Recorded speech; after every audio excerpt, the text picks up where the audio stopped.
Yo, what is going on, guys? It is the Ultimate Frozen Fan back here for another playthrough of Hidden Mysteries Titanic on the Wii. Yeah, today is now officially the anniversary of the sinking of Titanic, so this is going to be our bad run, where we're going to be mean to everybody and get the 2 bad endings, and then we'll play the bonus level and we'll be done. So, so without further ado, guys, let's just jump straight into it. Have you ever had the feeling, deep in the pit of your stomach, that something is horribly wrong, yet you cannot put your finger on exactly what it is? Should we pay any heed to these errant impulses in our modern world of motorcars and luxury liners? Why cling to a candle if you can have electric light? April 10th, 8:45, Voyage Day. I was newly wed to a gentleman of means. My ticket out of these rotten boroughs into an infant society where I could establish myself without fear of being judged by my past. And yet something tugged at me as we drove towards Southampton. A deep-seated urge to seek shelter, to be happy with my meager lot in life, rather than to forge ahead haplessly into the unknown. I banished these thoughts from my mind as best I could, willing myself to focus on the cradle of New York City, which awaited mine and Robert's arrival some 5,000 kilometers away. The sizable gulf would be traversed in nearly as much comfort as was available in Manor. I was one of the lucky few afforded the opportunity to travel on the RMS That's not Titanic. really lucky. I was curiously uncertain about many things, but I knew without a doubt this would be a journey I wouldn't I guess that's one way to put it.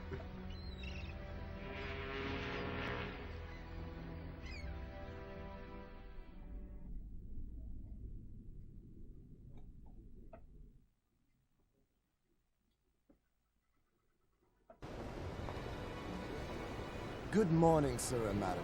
Welcome aboard the pride of the White Star Line RMS Titanic. May I have your boarding passes, please? Of course. Here you are. Ah, Mr. Ashley, an honor, sir. And madam? Robert, don't you have my boarding pass? No, I gave it to Montague. He was to give it to you. Well, he didn't. At least, not that I remember. Mr. Ashley, madam, perhaps you could step aside until you find madam's pass. Can't you just let us on? My man may have boarded already. I'm sorry, sir. I'm under strict orders. Okay, so now we're going to be mean in our responses. You'd best start looking for my pass, Robert. Margaret, darling, are you sure Montague didn't give it to you? Perhaps you simply misplaced it somewhere nearby. Be a dear and look around for it while I hold our place, would you?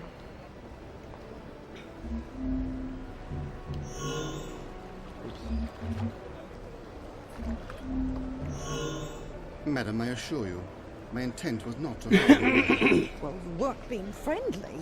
I do believe he picked my pocket. I did no such thing. I assure you, madam, he did. Mrs. Ashley? Montague, do you have my boarding pass? Margie? Mother? What on earth are you doing here? I came here looking for you, Margie, to beg you not to go to America. Mother, we've discussed all this. I have a new life now, a husband. Oh, yes. You mean the husband who made you renounce your own blood. How could I forget? I thought I made myself clear to you last month. How can you show up here and embarrass me like this? Embarrass you? I'm trying to save you. Please don't get on this blasted ship. Of a terrible rightfully feeling. so. I told you I never wanted to speak to you again, and I meant it. There's nothing more for us to say to each other. I'll always be your mother, Margie. That's how I manage to forgive you when you say such hurtful things. If I may, madam, I have both of our boarding passes right here. Just a moment. They're gone. It was that boy. That boy stole them. Where did he go? Off towards baggage. I'm sorry, madam. Please don't tell Mr. Ashley. Don't worry about it, Montague. I'll take care of it.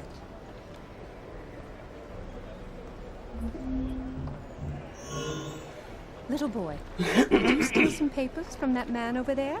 What? I never did nothing. What's your name? George. Give me what you stole, George, or you're in the drink. Oi, I'll tell my brother on you. He'll pound you but good. Wait! Come back! Fiddlesticks!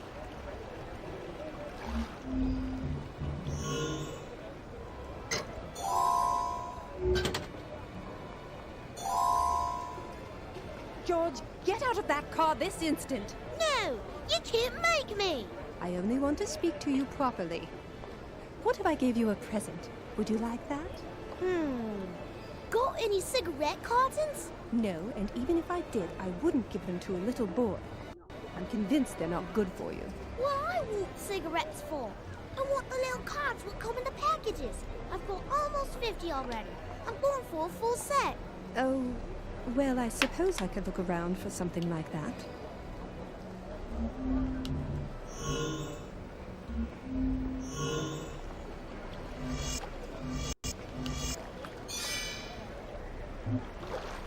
I can't... Now...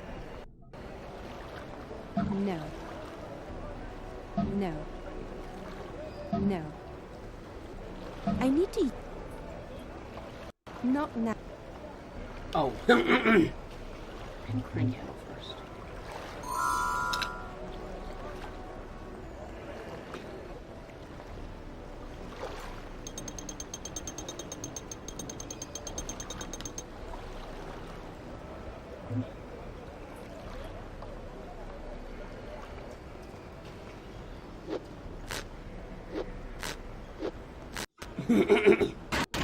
That worked like a charm.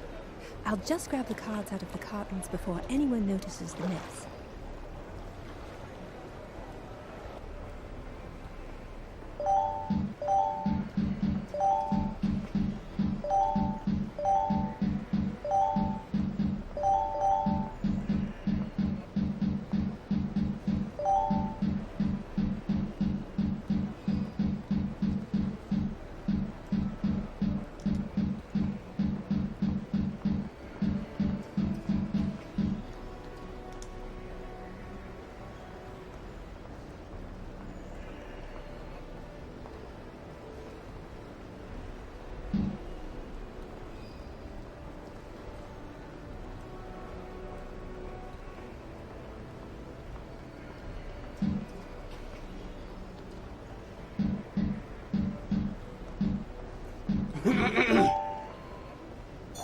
Ten should do the trick.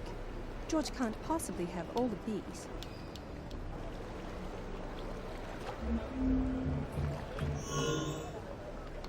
You promised me a cigarette. No. Here you are, George. Oh, brilliant. I ain't got none of these yet. Now can you return what you stole, please? But I already told you. I ain't steal nothing. Oh, no, dropped his papers. I was going to pick 'em up for him, and he rapped me on me head. I didn't even ask for it nor nothing. Okay, well, even if the old bloke dropped the papers, you did still take them, didn't you, George? What? I want papers. The other ones what took 'em. The other one? The other one there, the lady. I saw her pick up the papers while the old bloke was busy beating on me. He'll be sorry. I think I can have a guess who the Ofa one is. Oh no, the ship's about to leave. I gotta go find my brother. Bye, lady.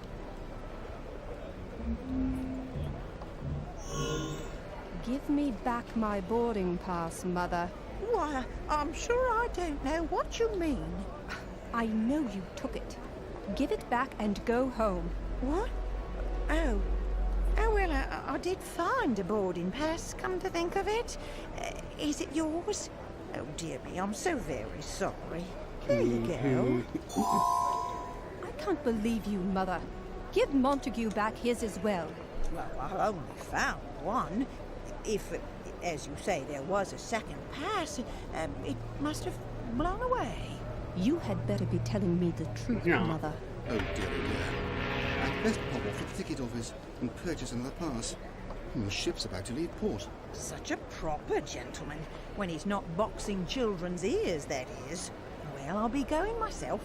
Must take my medication. So long, Margie. Farewell. Have a good trip. I'll see you come winter. Winter, yes.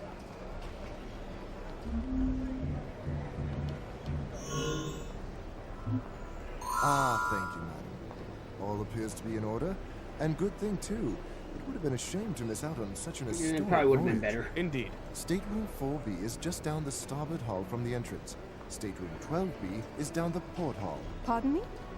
Is that correct, Robert? We have separate cabins? Well, yes, my dear. I thought it would be more comfortable for you. Of course.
I must admit, this exceeds even my expectations. It's a bit all right, all right.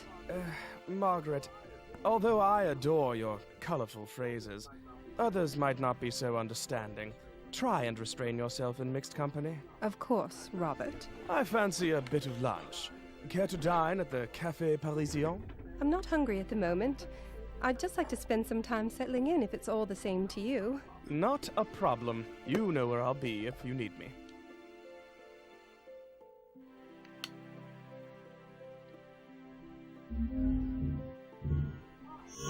Ah, you've arrived. I ordered without you. I didn't think you were coming. Why does that not surprise me? Someone's in a foul mood. I know, I apologize. Tuck in without me. Perhaps you just need to get your sea legs. Might take a while. But do try and act yourself by this evening. We'll be dining with the captain. Of course. Robert, why did we need to travel in separate cabins? We are married, after all. Margaret, dear, you know I care for you, but travel by ship is cramped enough. I need my own space, as you need yours. And as we've only been married a few weeks, it might seem a little rushed. We're traveling to the new world, Robert. You'd best start putting your old world way of thinking behind you.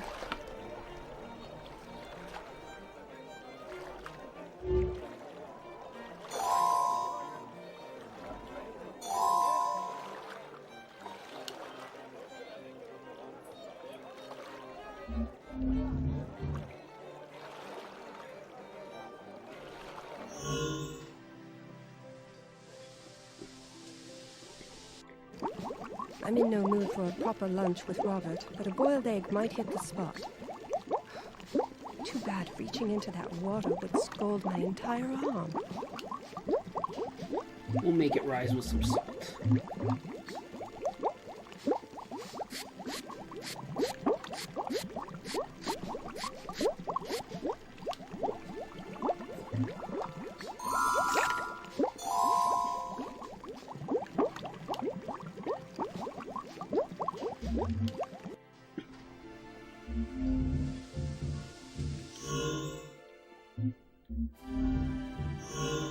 Mom, I've just finished up here.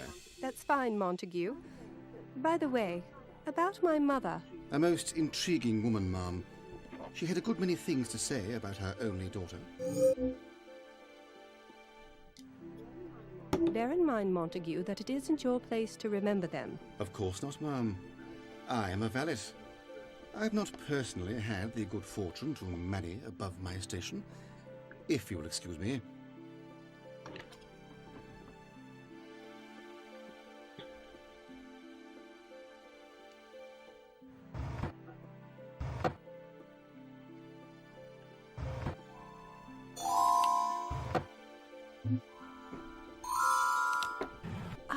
Yes, I'd forgotten about this false bottom. I can't for the life of me remember what I stored there.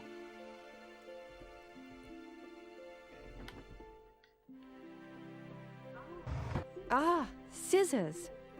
Yes, well, I suppose I had some good reason to hide them at the time.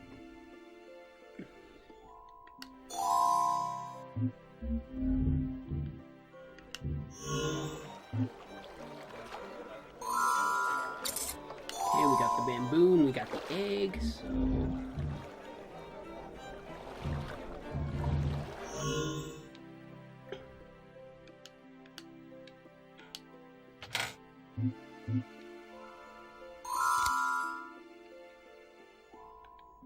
Still to this day, don't understand putting the bamboo in its foot. Boiled egg here. Bronze eagle here. There we go. Beautiful. What have we here? A secret passage? I'm an inquisitive kind of girl. Let's see where this leads.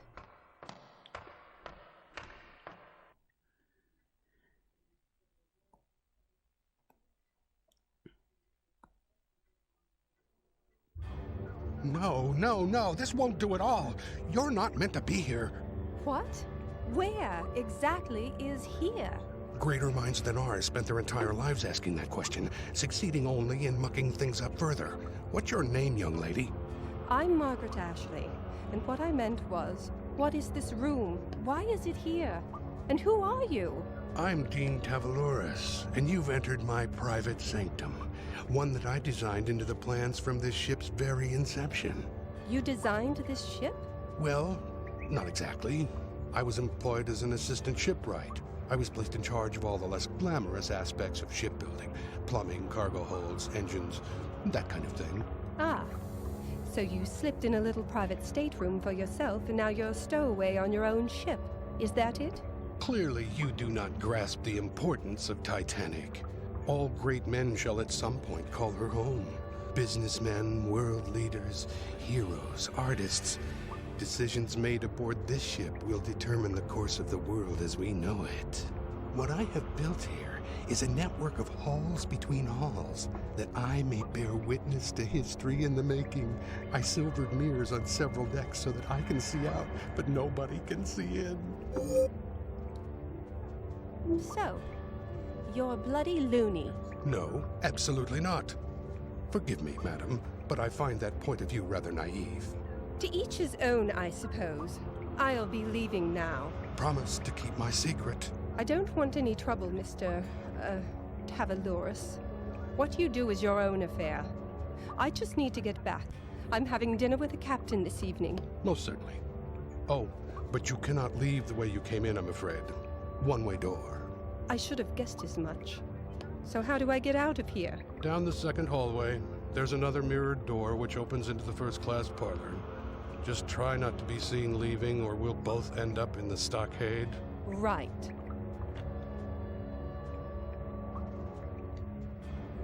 I think I see some matches under there. If I'm going to be walking around in these tunnels, I'll need a lot of them.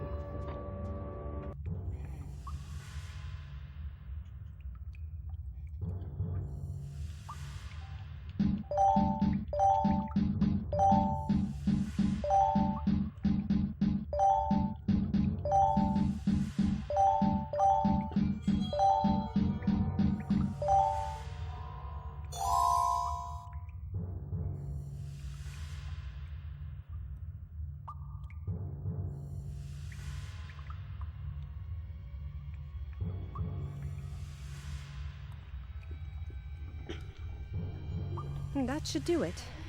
If I end up needing more than this, that will mean I've really lost my way.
shit, that's where I started.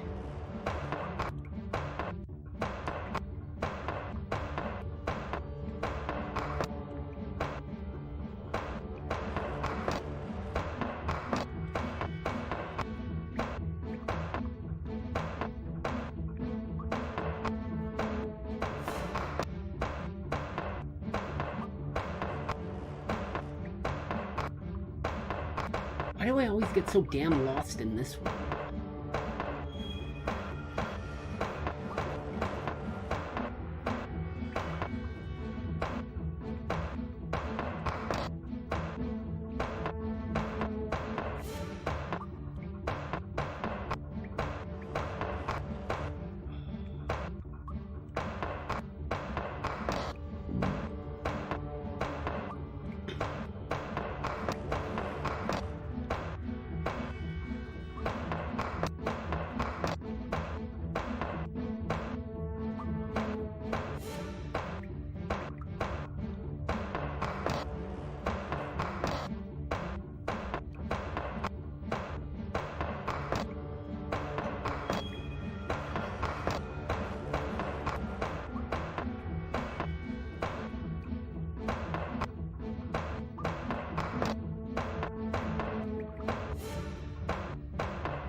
There we go, jeez.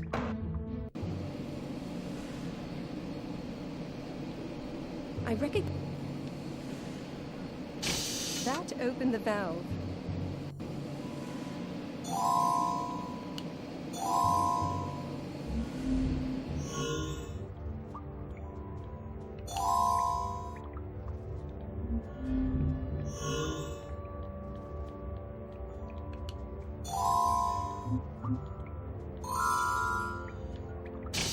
That I closed the... I've route...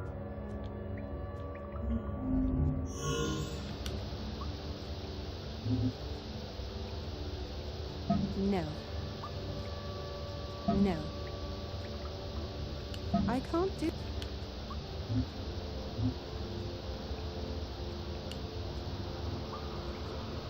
I need to... That isn't its... That opened the valve.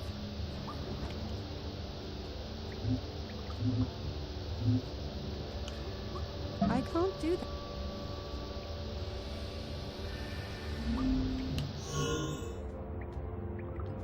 I can't do...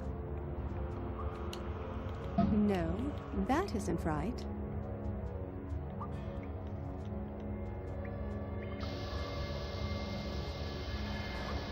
I can't.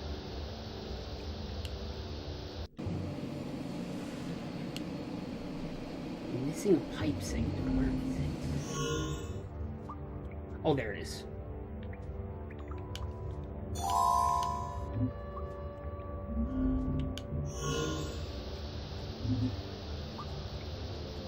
No.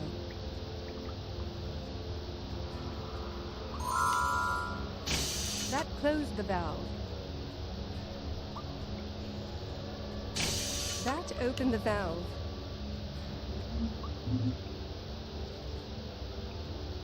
I can't... No. I don't know why that didn't work the first few times. Still fogged up the mirror. Maybe now I can get close enough to listen to their conversation without being spotted. It's a priceless mummy of the pharaoh Menkaure Ray. That's why it's secured with a combination lock. I used my birth date as the combination. The month, the day, and finally the year. That's probably not a smart thing to tell me. I'm psychic, you know. I could easily guess your birthday. I don't see how that matters. If you're truly psychic, you'd know the combination regardless of whether it was my birthday. March 21st. Not even close. Right. But the month's got an A in it. Or an E. Actually, no. Forgive me for saying so, but you're not very good at what you do. I will tell you that if you take the number of letters in the month times itself, you'll get the day. Tut tut. Say no more. I have it sussed. So, what year were you born? That's an impertinent question to ask a lady. Nevertheless, my lack of confidence in your ability is such that I would gladly part with that information. I was born in 1867.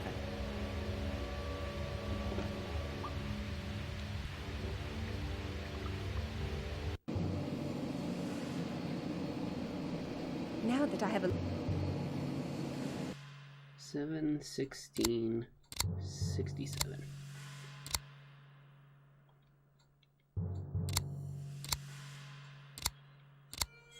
Okay.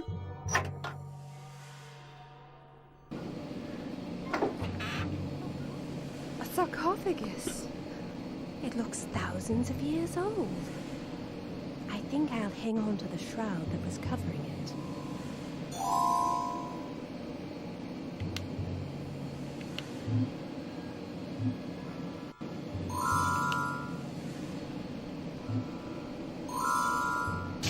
That closed the valve. That opened the valve. I closed.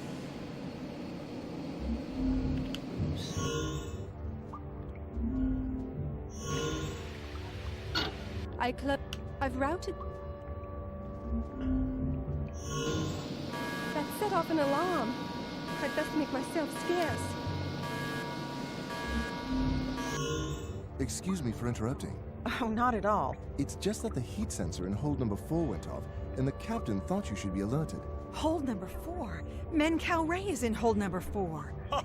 It is as I predicted. Pardon me? I've got to be sure it's okay. Excuse me, both of you. My, she left in a hurry. Yes, sir, she did. Well, I'd best be getting back to my duties. And I shall retire to my room. All this crying has me knackered. At last. I'd better sneak out while I can.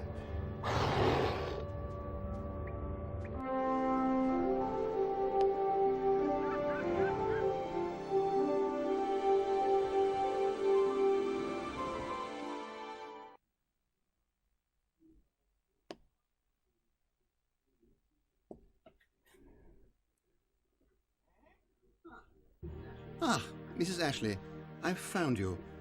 I witnessed an event below deck a short time ago which I thought would be of interest to you. Pray tell. Well, I was endeavouring to check in some of Mr. Ashley's valuable ship's purser when I chanced to see a middle-aged woman arguing with a steward.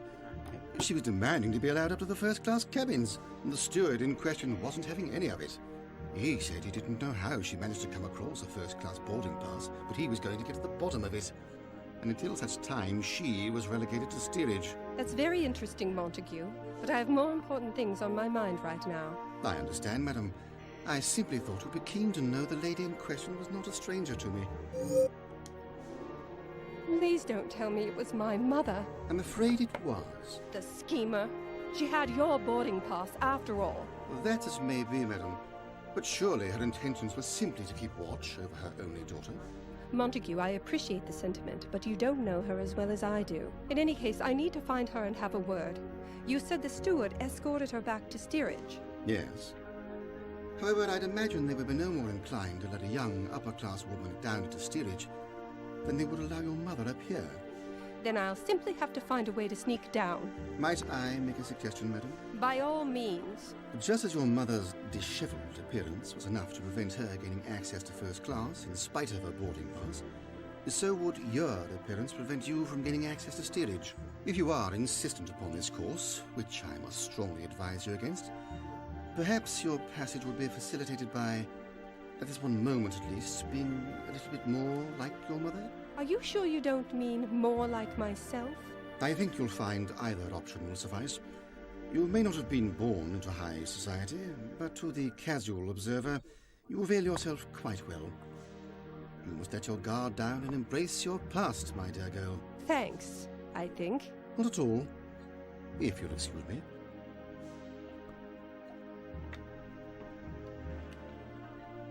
Oh, hello there. Forgive me for being impertinent, but are you feeling all right? You seem a bit flustered. I'm sorry. No need to burden you with my problems. I'm just a bit on edge. I'm the ship's curator, you see. Odette Duchamp. It's lovely to meet you, Odette. I'm Margaret Ashley. I know your name, Mrs. Ashley. I don't recognize that game you're playing. Might I ask what it's called? I haven't the slightest idea. That fool psychic Yannick said that if I wished to get a proper reading from him, I had to first separate his spirit deck into 2 separate chakric spheres. Spirit deck, indeed. Did he tell you how? Oh no, that would be too easy. He gave me this temporal oracle, which I might add looks exactly like a poorly made pocket watch, and said the hands would guide me. The fool. If you find him so disagreeable, why do you care if he gives you a reading or not? Oh, my dear, he's unimportant in the grand scheme, simply a blithering conduit for far greater power. But his pronouncements are bond. I wouldn't much like to share dinner with the man, but his words are invaluable. If you say so. Would you care to give it a try? I can't make head nor tails of it. Yes, all right.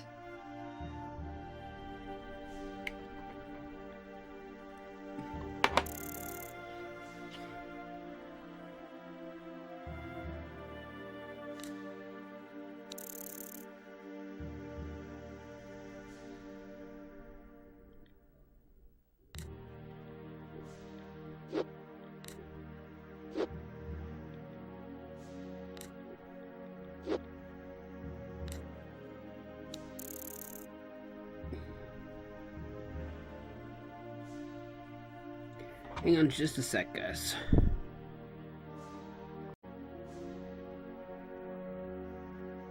Okay, I'm back, guys. Okay.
Let me take a quick look.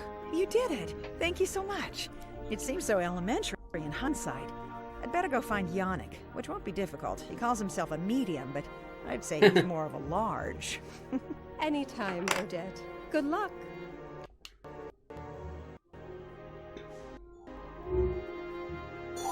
Odette left a tea cake behind. Sure she won't. I put it to good use.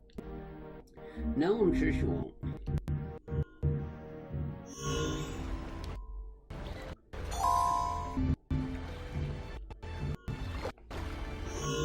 George, what are you doing up here? I didn't do nothing. And that I did. Oh, really? You didn't make this mess? Oh, no. Someone took me favorite book. Went right off with it. I ain't going nowhere till I get it back. This is ridiculous. What was the book called? It's one of the Charlie series, isn't it? I don't know what that means. You don't know Charlie? He's got some great ones. Charlie goes fishing, Charlie goes to the park. Yes, I think I see what you're getting at. Let me see if I can find you a Charlie book.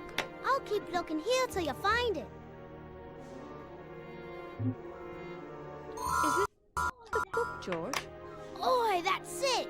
I had it. Well, that's a happy ending then. So dismiss before you run off to read?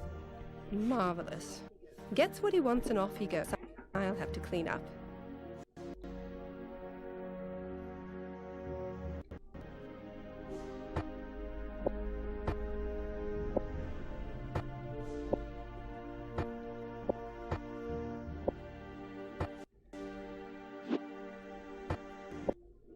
dang it.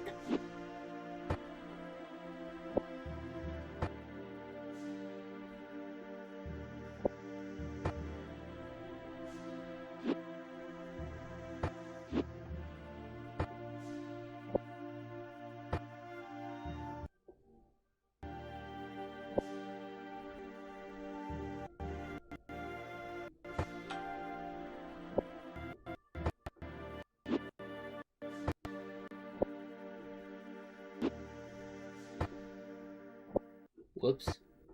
Oh my god. Oh, come on!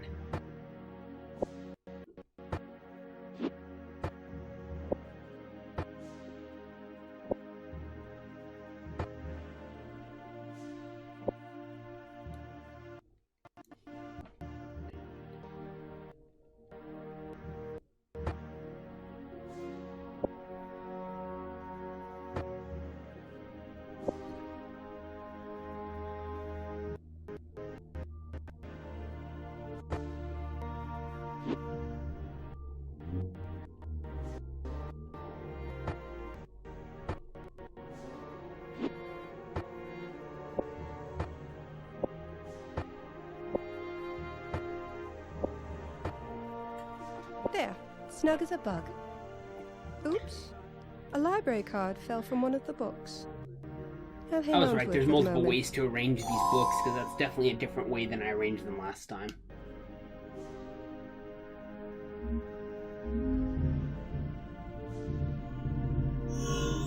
Where to, ma'am? F deck, please. Pardon me? F deck. I'm sorry, ma'am.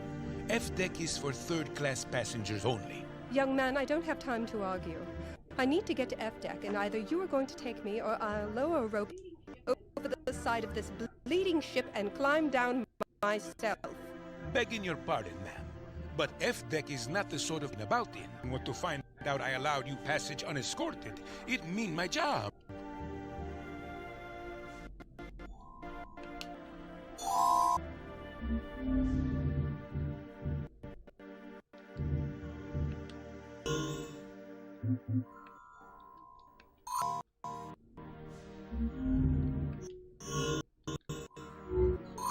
This should help me.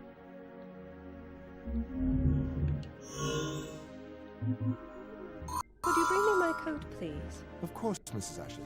Wait here. I won't be a moment. Mrs. Ashley, begging your pardon, I can't seem to find your coat. Oh, not a problem. Montague must have collected it already. Thank you for looking. My pleasure.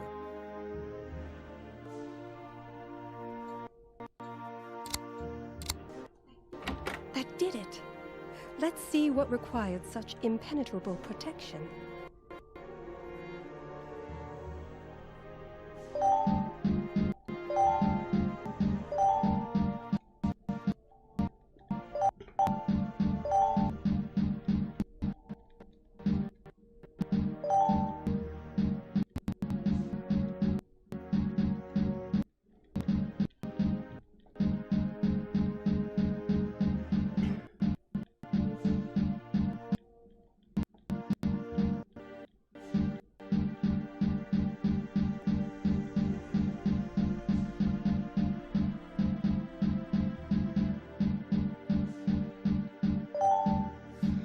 Alright.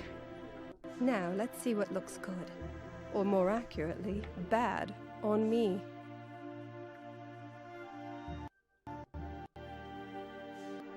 Oops.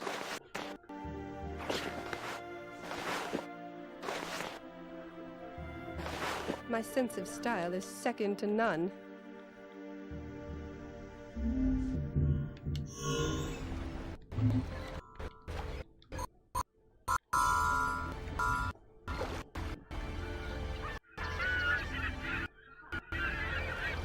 Wow. They must have thought it was a dead animal, which is just about what it looks like now.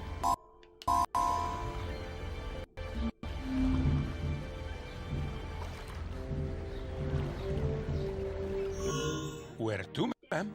F deck, please. Of course. I hope you don't mind me saying, ma'am. Coat doesn't really suit you. Look it for carrion. That's exactly And what you. happened. Wasn't just too good for carry-on.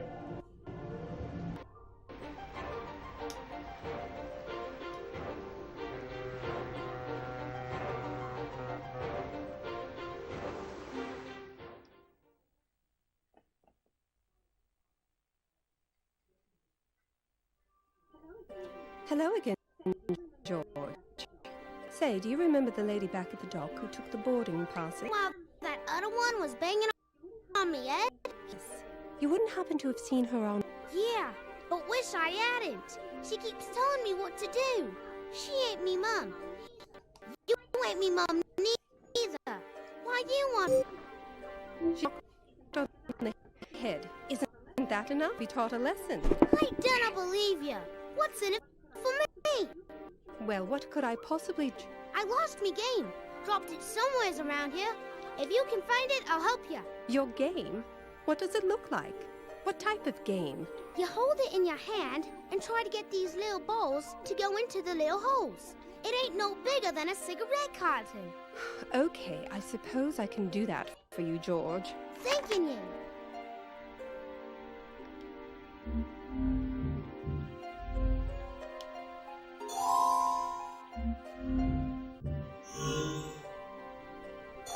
Oops. Titanic.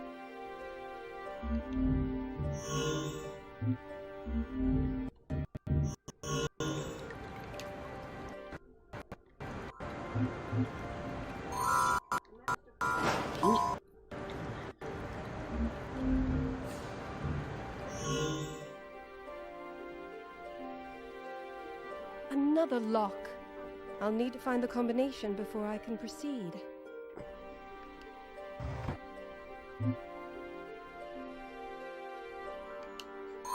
I've spread the wrapper over the writing surface. I'd guess that's somebody's locker combination. Is.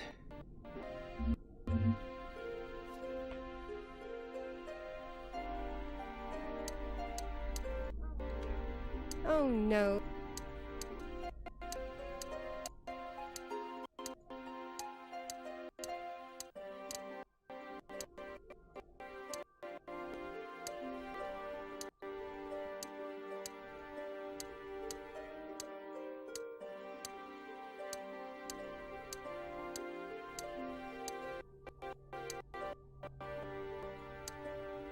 No! Damn it!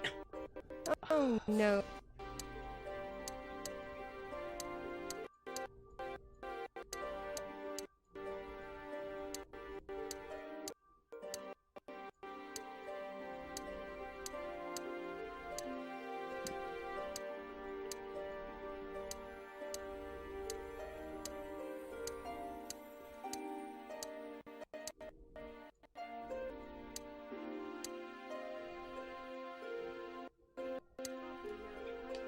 Well, that wasn't...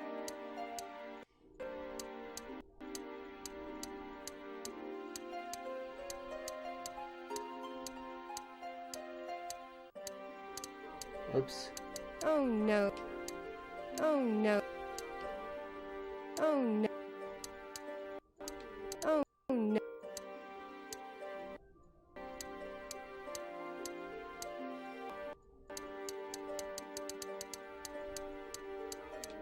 Oh no. Damn it, I hate this one. I hate it, I hate it. Oh no, that wasn't... Oh no.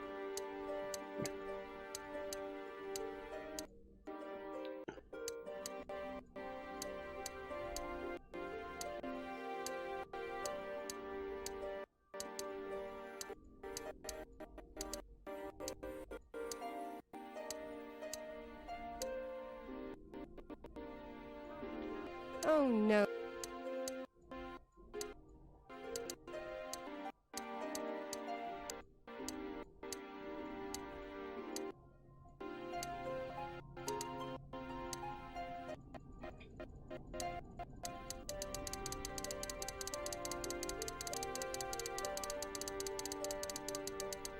Yes! Bingo! That was much easier than guessing at every possible combination. I was trying to see if I could do it without going all the way around, but I do apparently need to go all the way around, so... Of all the games available here, I think fishing is most my speed. Hopefully no one will miss a single rod.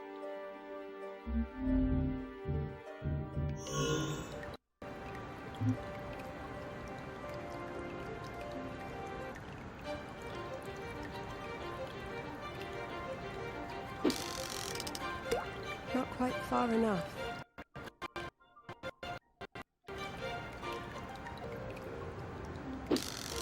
Got it. I had a feeling I'd be good at this.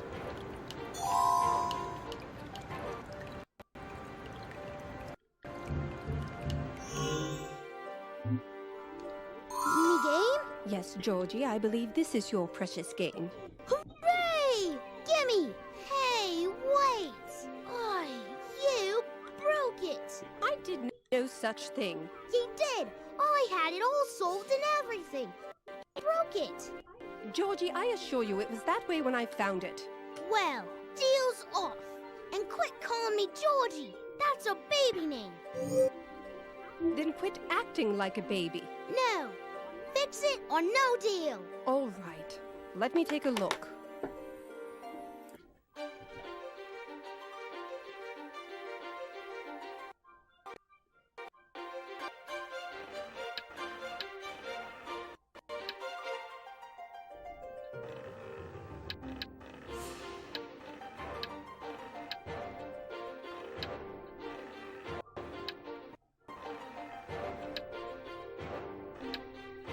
Did it.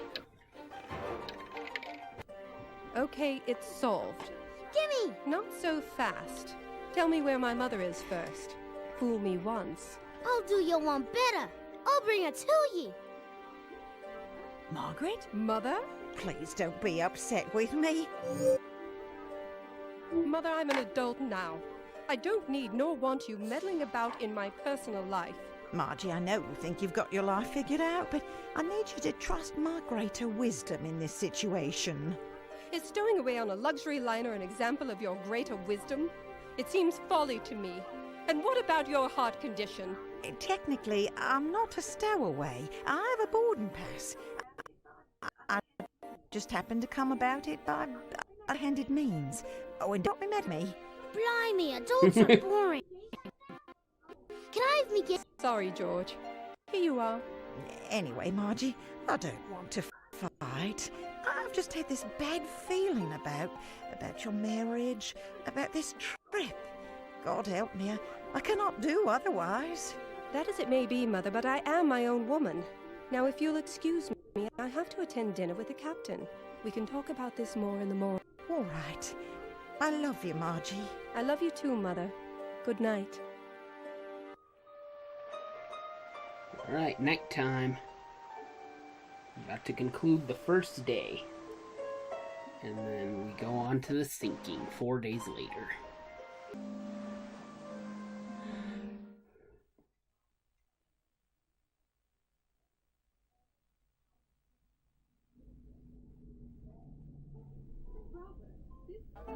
Robert, this spectacular. Is the captain running late? Where should I sit? Oh, you'll never believe who I ran into below. Margaret, darling. You don't look well. Is it obvious? I'm afraid I have a rather nasty bout of seasickness. Well, that's no great shakes. Come with me to the ship's hospital. I can't. I'll be fine. Medicate a single small pill and you'll be fine. I simply cannot be struck down by this moment. It would appear weak. That's the most ridiculous thing I've ever... Entitled to your opinion. I do not share your view. Fine. I'll get the medicine for you. You're a dear, Margaret. Please hurry. I can't have the captain seeing me like this.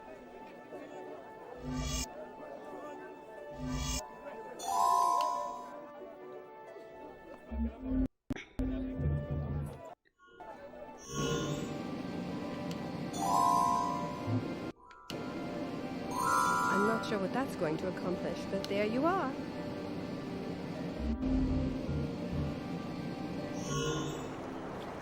You're a natural, Mrs. Duchamp.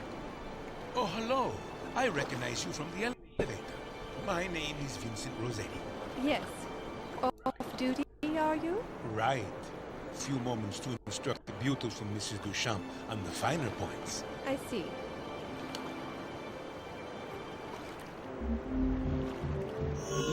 All that's left of my glass of water is a frozen disk of ice. I suppose as the water expanded, it shattered the glass. Fascinating how powerful something as simple as ice And water. can be. I mean, yeah, and water. Don't forget about water. Water's pretty powerful too.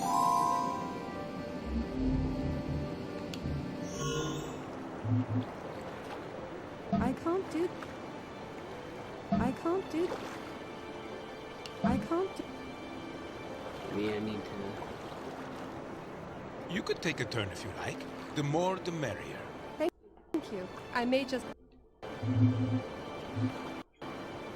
You want to aim for the front of the... Say, what kind of puck is that? One of my own. Don't you know, Mr. Rossetti, a lady should never be caught without her own shuffleboard puck.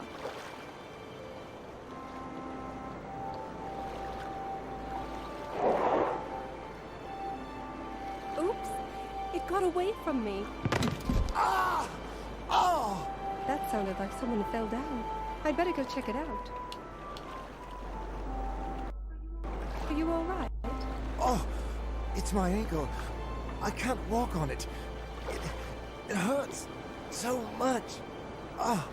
You just wait right there. I'll fetch the doctor.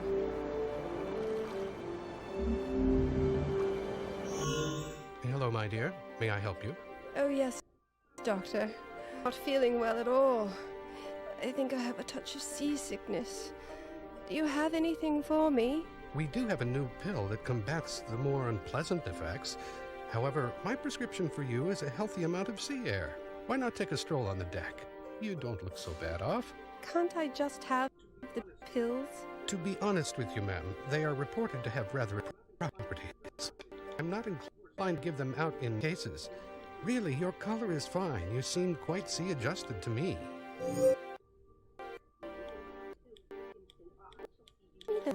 I shall see you Titanic again. I'm sorry. I cannot dispense this particular medication without direct cause. Now, excuse me. I have much to do. Doctor! Ma'am, as I've said, I'm quite busy here. But there's been an injury. One of the officers slipped and fell on D-deck. He's in quite a bit of pain. Oh, let me gather my things. Hurry, doctor! D-deck, you say? Yes, just outside the main hallway. I'm off. Don't touch anything while I'm gone. Mm-hmm.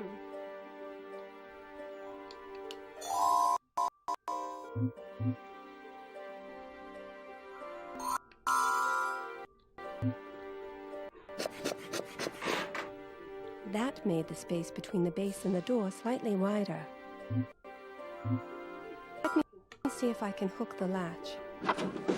Aha! That worked like a charm.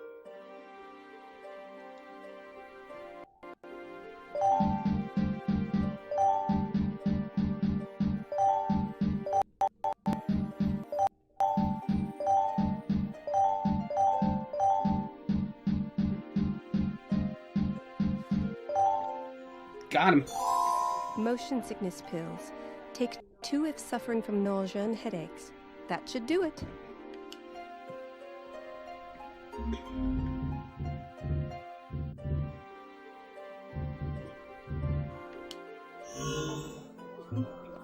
Here you are, Robert. Take 2 immediately. Thank heavens. I feel better already. I'm not too late, am I? I don't see the captain. No, you are just in time. Please, do sit. Oh, such a lovely evening. I do believe the sea air has all but cured my asthma. I've heard it has miraculous properties. I am here. All may now relax. I see the captain has not yet arrived, but I predict he will do so forthwith. Nothing like going out on a limb, am I right? What sort of odds you giving the sun rising tomorrow? Ah, the captain. Greetings, all. I'm so happy you were able to join me for dinner. The pleasure is all ours, Captain. Let us toast to this magnificent ship, our able captain, and to a speedy and uneventful Oh, it's going to be voyage. eventful. Hear, hear. 4 days later. 4 days later.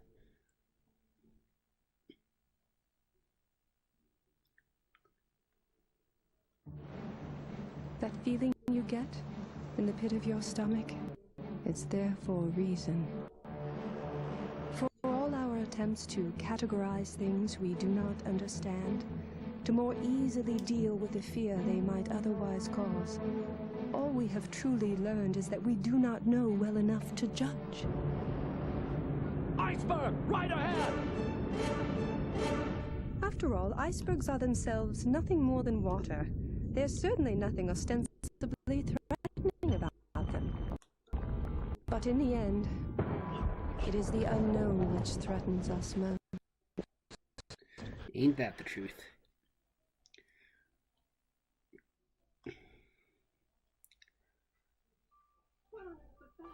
What on earth was that? It sounded absolutely horrible. I must speak with Robert. I'll never get his voice was. If Robert's asleep, it will be difficult to wake him from out here. Why did he insist on separate cabins?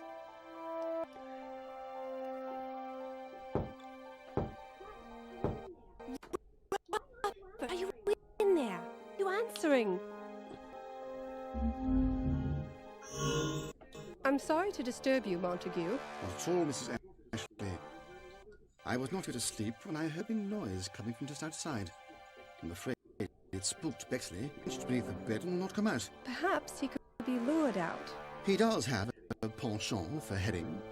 But to be frank with you, it would bother me none too much if he stayed put for the rest of the journey. Montague, do you have any ideas? I've knocked on his stateroom door, but there's no answer. Yes, Mr. Ashley was, well, rather soused, I'm afraid. Slept with noise, or perhaps he's rousing himself for. And you? Did you think it was worth rousing yourself for? I did indeed. Since I'm awake, I'm heading to the lounge. Might I bring Mom something back? No, thank you, Montague.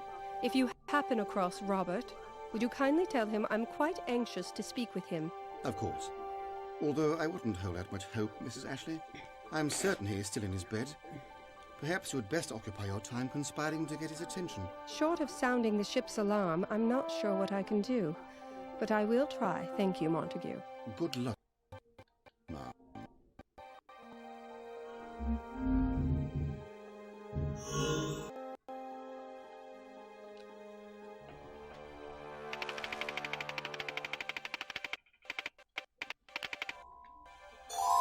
The crank handle came loose.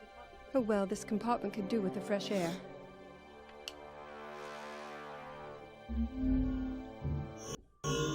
Oh, the smell!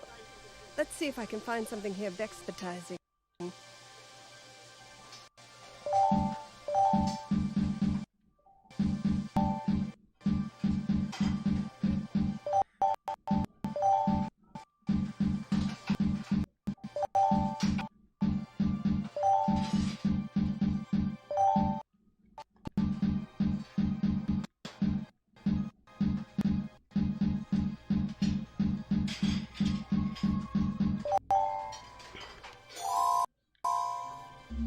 Now the bells.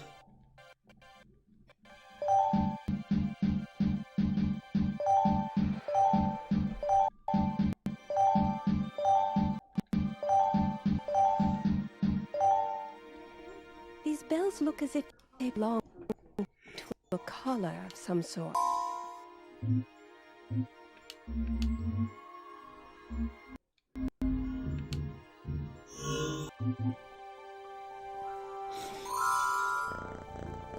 Look, Bexley, it's your favorite.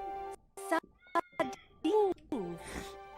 Well, a good boy. I meant good boy.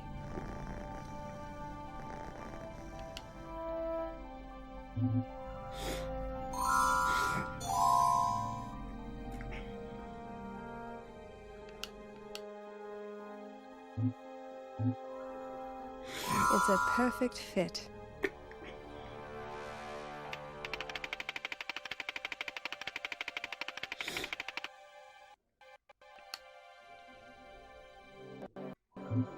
Heave-ho!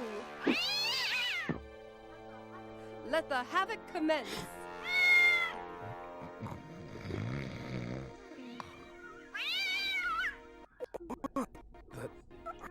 Who let that blasted cat in here? Our master has awoken.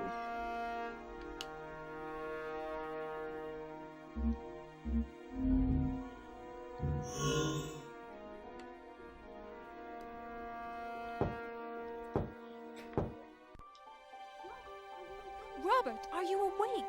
Ugh, blasted cat. How on earth did he sneak in? Oh, he's a crack.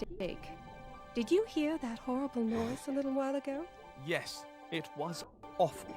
I almost threw him off the balcony. He has bells on his neck. What sort of fresh horror is that? No, I meant before that. You didn't hear a scraping noise? It sounded like nothing I've ever heard. What? No, I don't know what you're talking about, Margaret. Can't morning. I've a pounder. I would think you'd be worried about anything that might endanger your new wife. Margaret, you can trust that anything worth worrying about will be given due consideration. Kindly respect my judgment on the matter, would you? Now off with you. We'll talk in the morning. Odd. That didn't reassure me at all. I think I'll go have a word with Captain. Perhaps he can set my mind at ease. Sorry, Bex. It's back to Monty's room for you.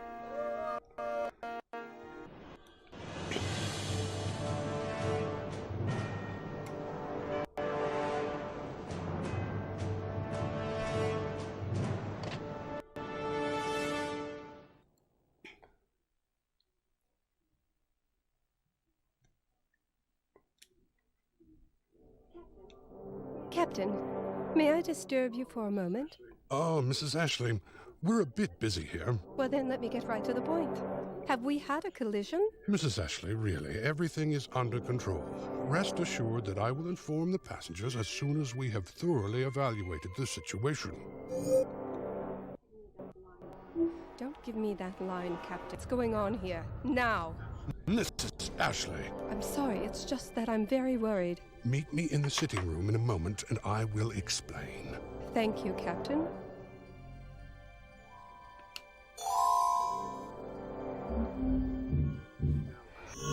Now, I've only a moment, Mrs. Ashley. In truth, you were correct. We've hit something? I knew it. What was it? An iceberg. Are we going to sink? Mrs. Ashley, this is Titanic. We are going to be just fine. Perhaps a little late into port, that is all. I don't believe you. Mrs. Ashley, you have to leave this in the hands of the crew. We are trained to handle these events. Now, please, I must get back to work. Fine, if you won't be straight with out for myself. Just try not to get underfoot. There is much to be done.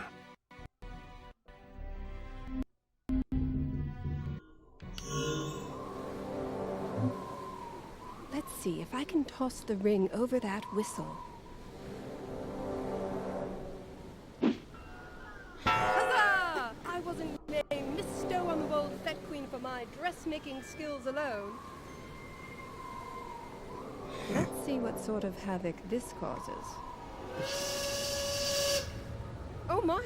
That was much louder than I expected. All hands on deck! All hands on deck! Oh, hello! You didn't just blow the whistle, did you? Of course not. A uniformed gentleman did. He went off, I don't know, that way.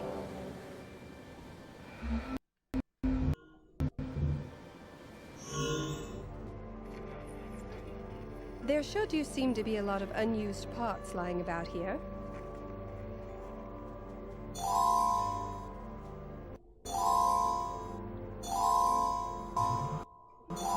Everything else there seems to be essential to the equipment in one way or another.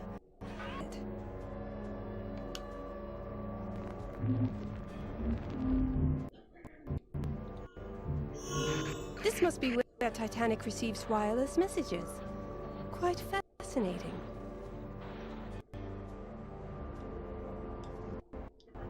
Now, I know this machine was meant to receive messages from distant ships. I wonder if it would receive messages from this ship as well. No. I need to...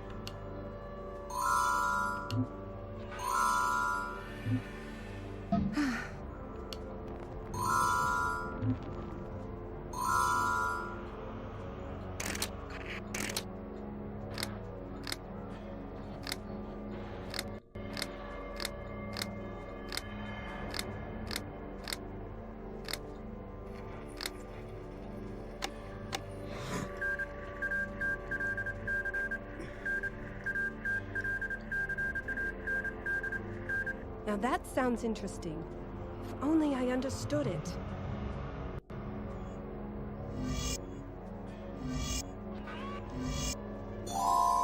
MGY CQD 4050W? It would seem I've merely exchanged one code for another. I'd bet Mr.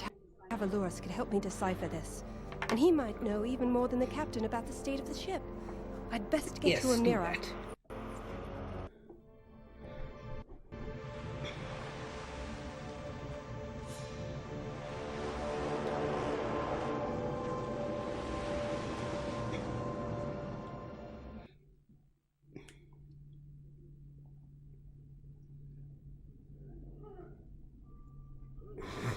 Ah, Mrs. Ashley.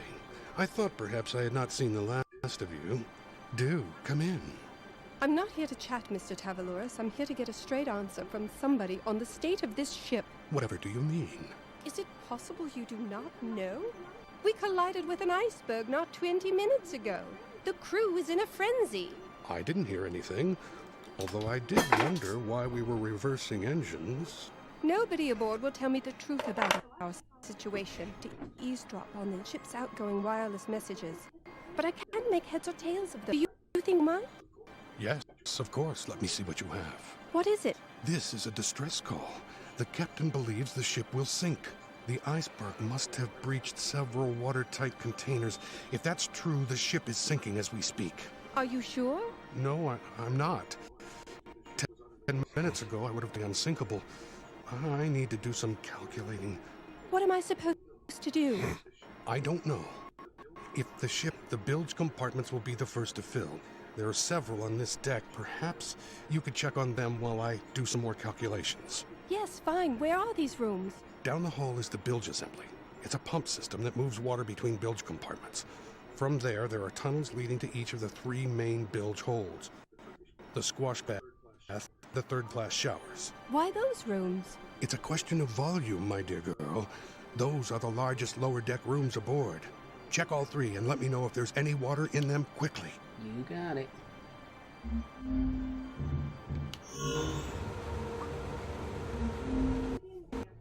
I can't get in there. Completely flooded. The walls and floor are damp, but at least there's no standing water.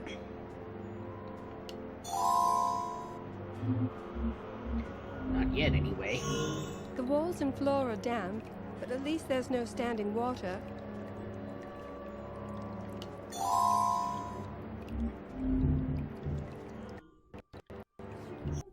I checked all 3 bilge rooms. And? The squash court is completely flooded. I can't even go in there. The Turkish but damp.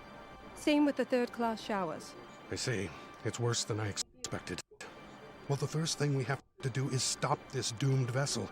I don't know why the captain is still reversing, but that will only hasten our taking on water. We must stop the engines. How can we do that? I have access to the main engine room from you. Me? Why not you? I need to recalculate how much time we have left based on your bilge water observations. Just remember, even combustion engine will grind to a halt if the fuel has no oxygen to combust with. Find a way to clog the intakes. You may as well be speaking Greek for all the good it's doing me. Do.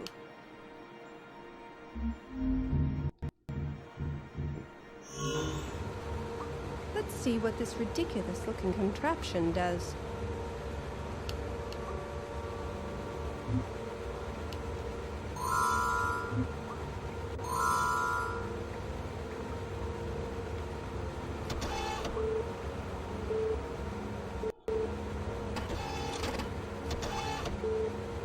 Oops.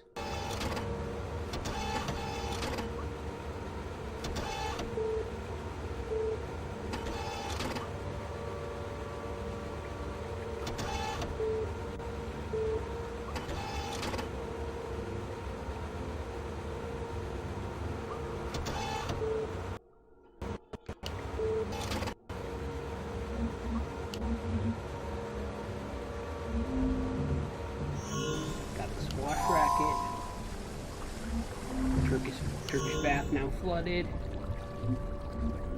Shower fine.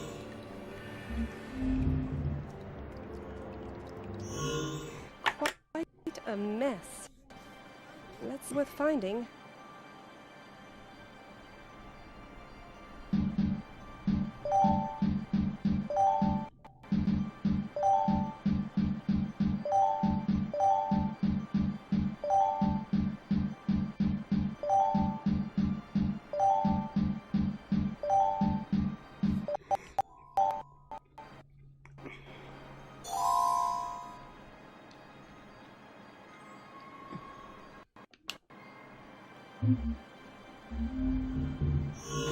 These engines look massive enough to power an entire city. And come to think of it, they practically do.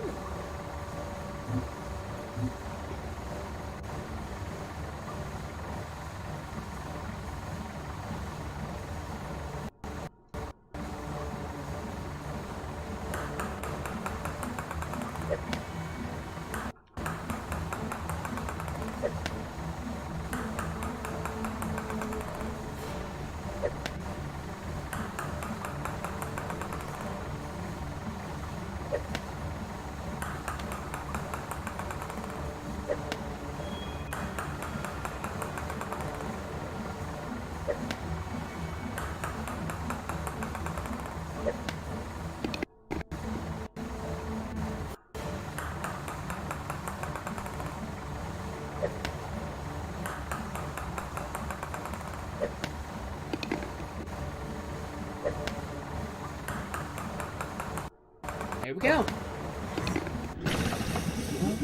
I hope Mr. Tavaloris was right.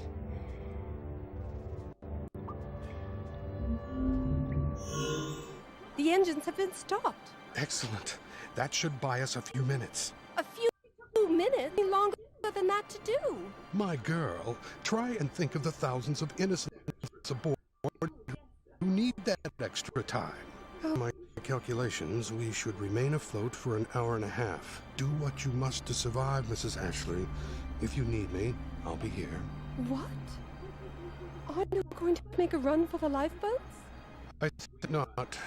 A full ship's complement in case you were not aware. No, I will not waste precious lifeboat space with my own tattered husk. Here, perhaps there's something yet I can do. Good, Mrs. Ashley. And you, Mr. Tavaloris.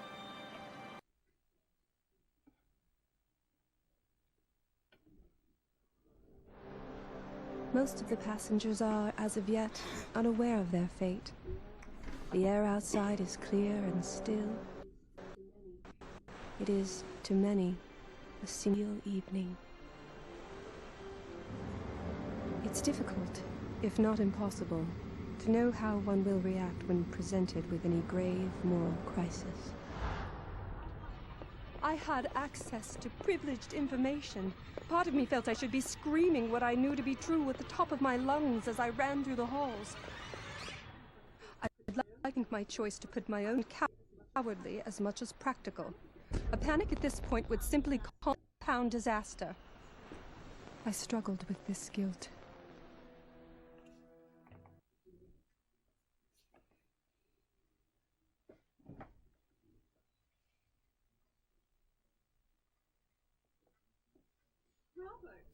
Robert! I've been looking all over for you. You weren't in your room. Nor were you. Montague told me you were looking for me, so I went down to your room. Alas, my lady, she was not there. Robert, have you been drinking? Not nearly enough. In fact, the waiter has yet to return with my Bermuda highball. I wonder what's keeping him. It doesn't matter. Listen to me. We have to get to a lifeboat. Immediately. Fancy a little midnight row, what? This is not the time for jokes. We're in real danger. What are you on about? Did you have a bad dream? Fairly sure I'm having one right now. Robert, you have to believe me. Come with me to the lifeboat decks. I beg of you. Marge, but you do have a rather alarmist track record. It's absolutely freezing outside. I'd much rather sip my drink inside if, in fact, they ever bring it to me. At the very least, let me show you what's going on below deck. You won't need to set a foot outside, I promise you. please, Robert. I'm not going anywhere until I get my Bermuda highball. And I'm 2 sheets up. So the stairs... Fine, we'll take the elevator. You are insufferable. I am. It's one of my most lovable characteristics. If you say so. But not really, no, you're an ass.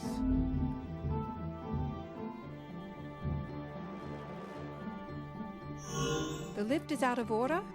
That could be a problem.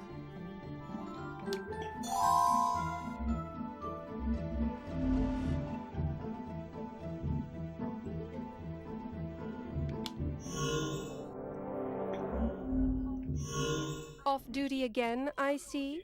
Oh, hello again. No, not off duty. Just on different duty. We're having a problem with the port crane. It seems to be jammed. Starboard one's fine, but the port one, I was told, highest priority. That crane's used to lower lifeboats into the water, isn't it? Yes, I think so. So you're aware that we are sinking? What? No, this is merely a precautionary measure. Can't be too careful. Very well, live in denial. In any case, I need you to accompany me to the lift. I'm afraid I can't do that, ma'am. Strict orders. Jam the crane. Will you take me where I need to go? You? No offense meant, ma'am, but this is dirty work. Do we have a deal or not? Well, sure. And good luck to you. I can't budge it.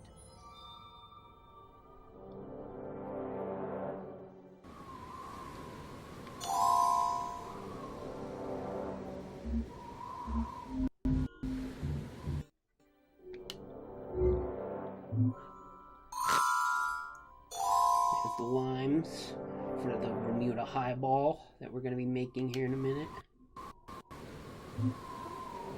I can't do... The crane to life. Perhaps now I can use the controls to move it.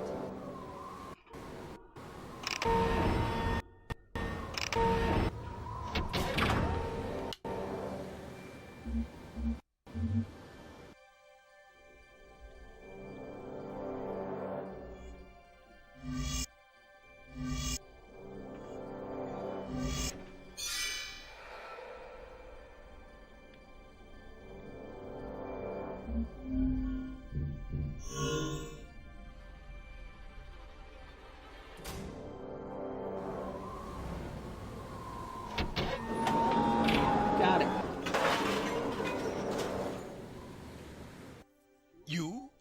You did it? Didn't even break a sweat. Apparently, I Yes, you did. underestimated you. You're hardly the first. Now, Yes, of course. But I'm still under orders to begin unloading boats. I'll meet you at the elevator and send you to whatever floor you wish. But I must return here immediately after. that will be fine.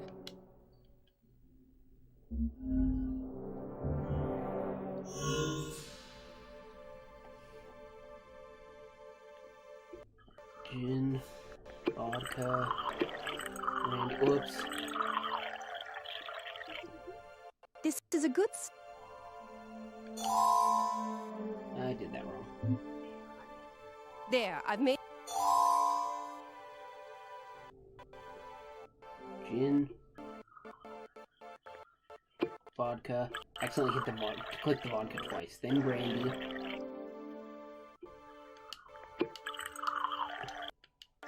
And the lime. There, I've Wait, made a that's not drink.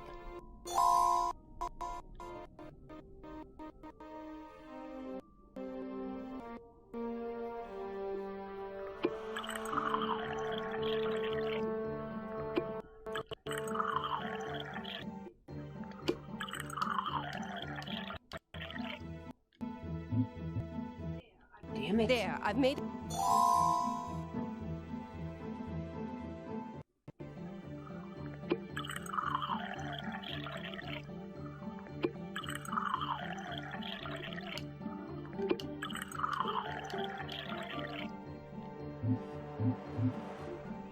Here we One go. Bermuda highball. I've half a mind to down it myself. No. Here's your blasted drink, Robert. Will you come to the elevators now? So be it. I will meet Milady there, if that will make her happy. The only thing that would point and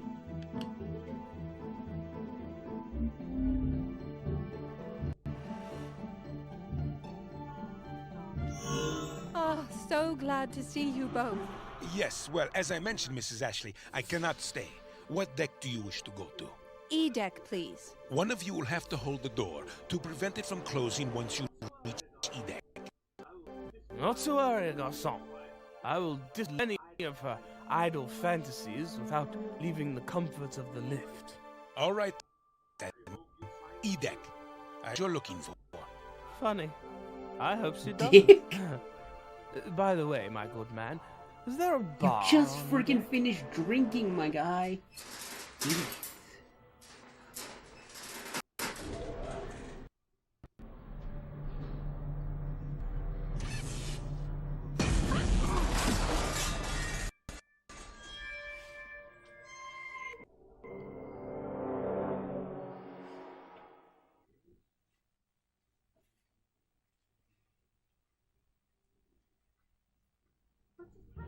What just happened? Robert! Are you okay? Robert? Oh, Robert, please, wake up. He's still breathing. He must have hit his head when the elevator jerked to a halt. I need to find a way out of here. And I need to wake him up.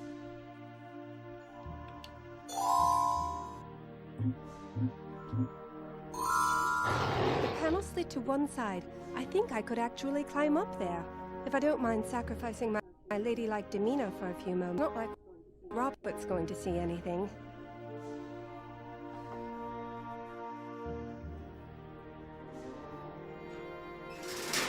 Oh no, the doors!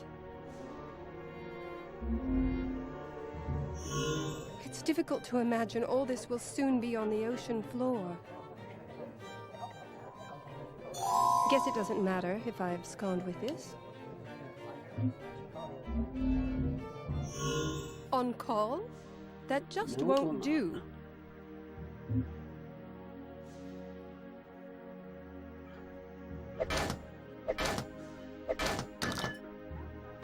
That got some rather pent-up aggression out.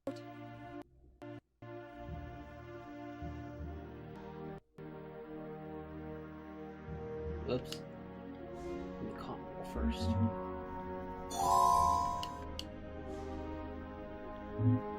No.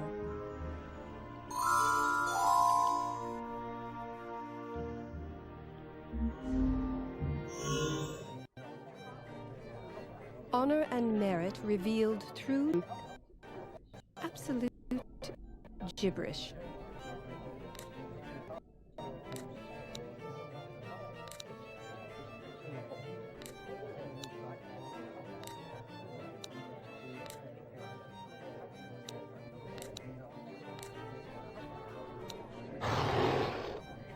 Ah, Mr. Tavaloris, your cleverness amazes.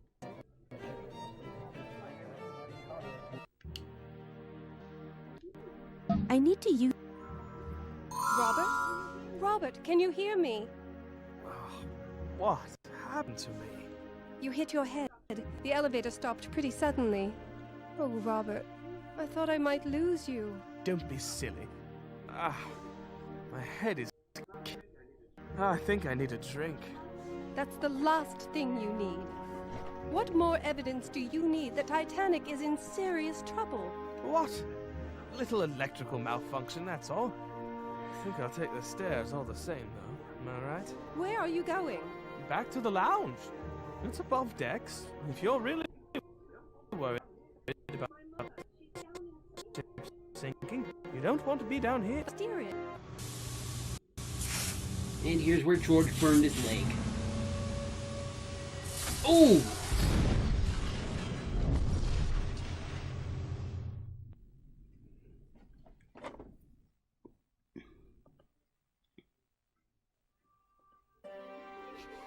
Get your hands off of me! Mom! Just hold still. If you don't hold, it'll get worse. I want me mom! Just what is going on here? Ouch, you. This writer... Me name's George. I done told you. This blighter George was down here goofing around instead of heading above deck. One of the port boilers exploded and the steam burned his leg up a treat. George, are you all right? Cut the bladed thing off already. It's killing me. Doctor, is he going to be okay? Yes, he's fine.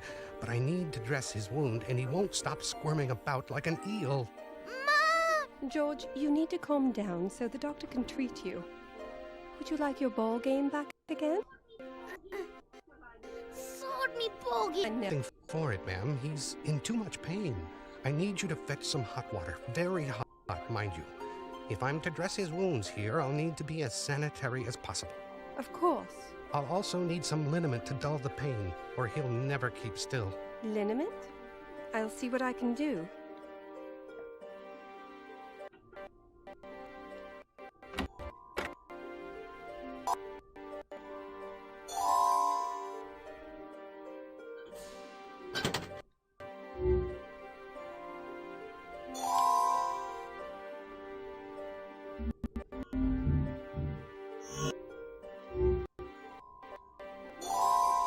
They say a disheveled desk means a sharp mind. I have my own opinion on the matter, but perhaps I could find it's the clutter. Let's find 10 metal jacks. Stick out like a sore thumb.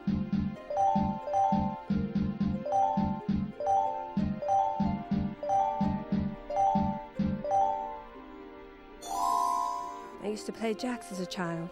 We couldn't afford much else in the way of entertainment. I'll just hold on to them.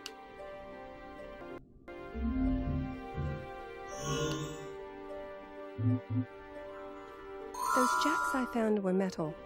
Maybe I can use them to bypass the missing fuses.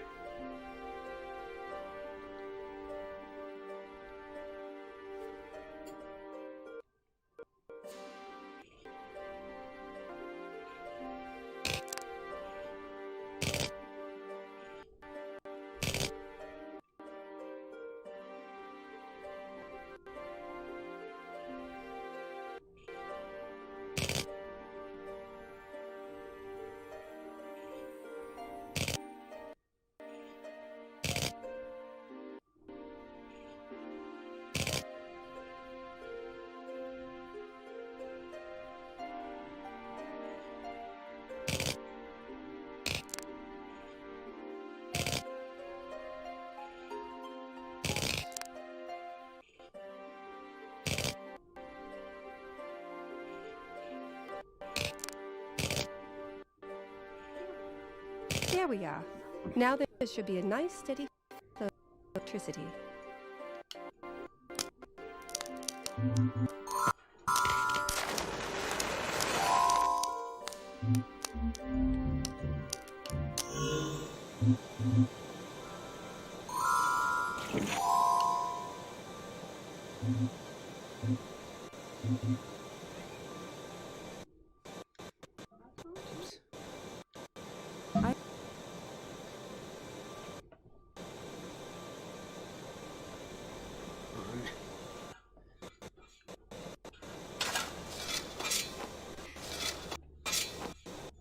Got it. Near source of heat.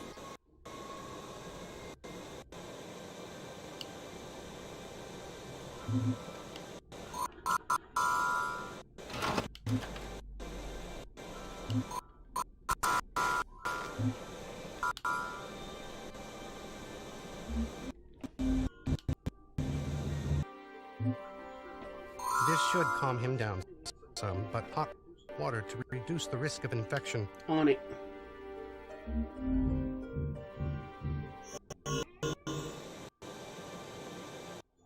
Hot water.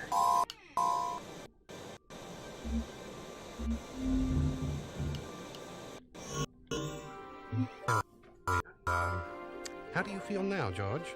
Like spit. The doctor was only helping you. You need to get above deck immediately. Quit playing about down here. Fine, but only 'cause I wanna. My Betty always wanted a child. Cooler heads prevailed. I'm the happier for it. Thank you for your help, Doctor. I have to find my mother. We are all needy children. It is the way of the world. An hour and 5 minutes before Titanic sinks to the bottom fully.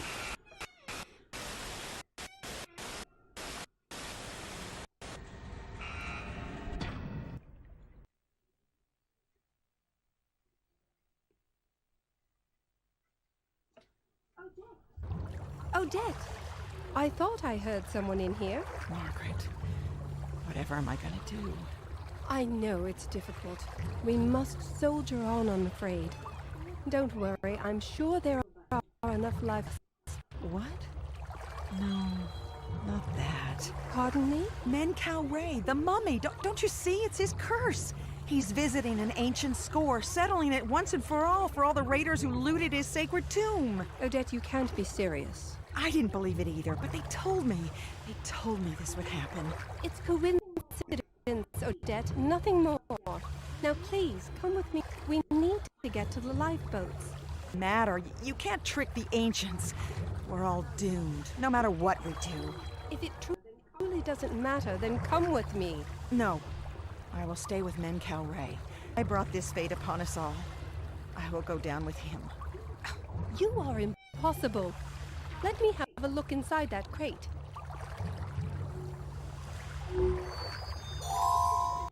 Now this looks interesting. Yes, that's the file Invulnerable. It's said to contain the true spirit of Menkau Ray and is reported to be unbreakable. I bet I could break it.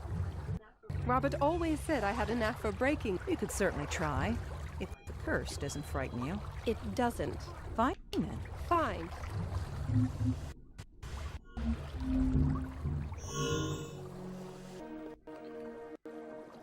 Find 10 potatoes, easy peasy. They also stick out like a sore thumb.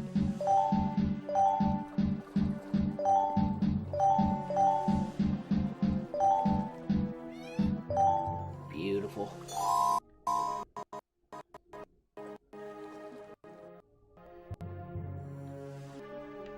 I think I need to use some.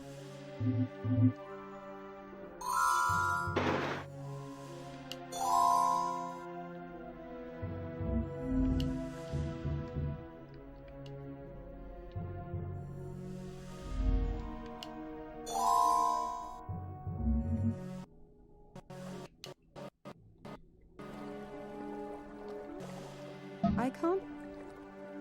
No.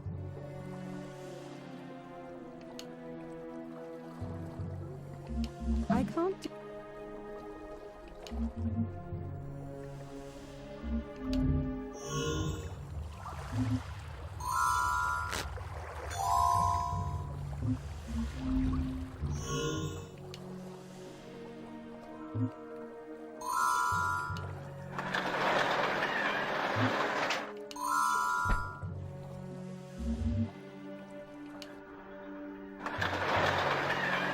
The dominator is already as low as it will.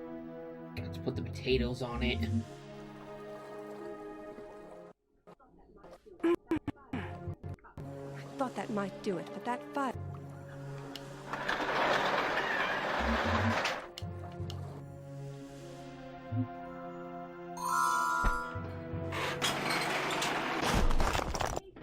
One vat of potato. Going down.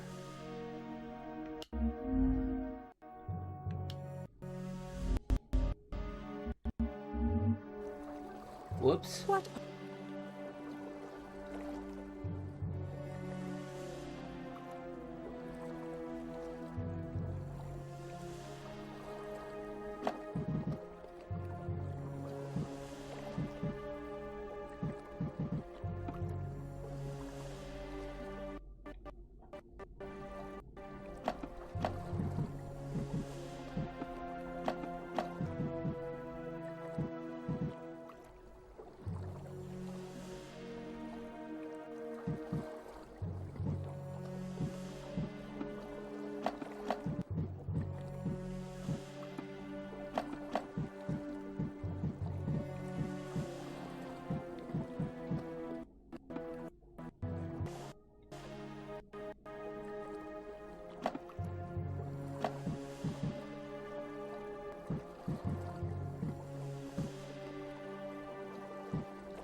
There we go.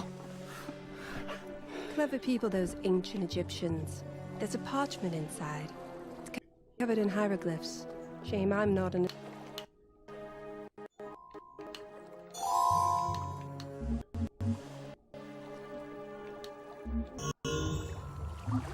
Odette, can you translate this for me? You open the file? Yes. It was difficult, I admit, but clearly not impossible. And this part? Yes, it was. It says, to those who thought they captured the essence of Menkau Ray,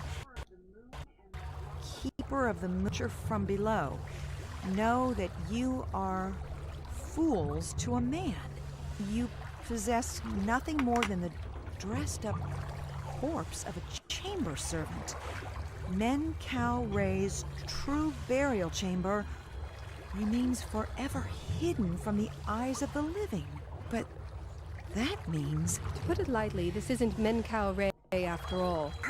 Curse! To put it lightly, poppycock. Oh, how can I be expected to process 2 paradigm shifts in one day? You aren't. Just come with me, please, Odette. Oh.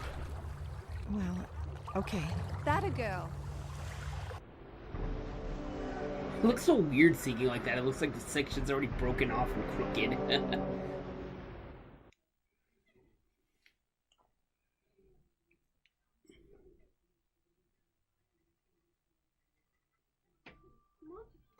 Montague, what are you doing here?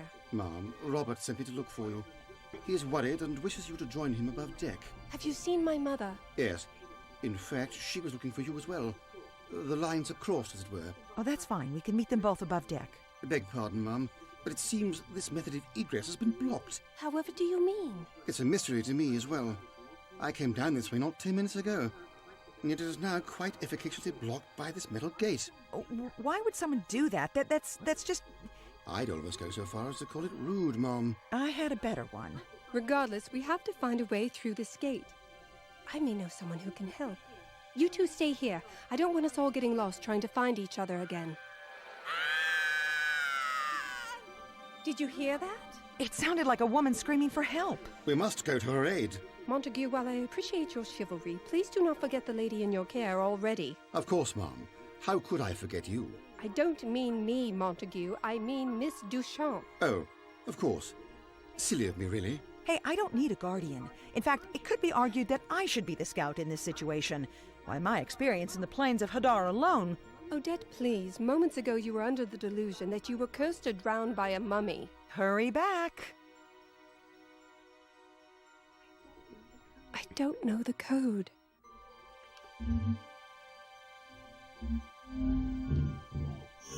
Oh, is someone there? Yes. Yannick, is that you? Oh, my prayers were answered. I thought I was left here to die. Was that you screaming? I was singing a song of distress. It worked. Yes, well, there remains the matter of that fire. And my leg. What's wrong with your leg? I think it's broken. I was trampled by ragamuffins. I came here to find a doctor, but who knows where he's off to. I chose to take a brief respite until he returned. But I was awoken by the sound of an explosion and this fire. Okay, I've got the picture. Let me see what I can do to help you out. Perhaps you should enlist aid. I'm quite capable on my own, but thanks for the vote of confidence.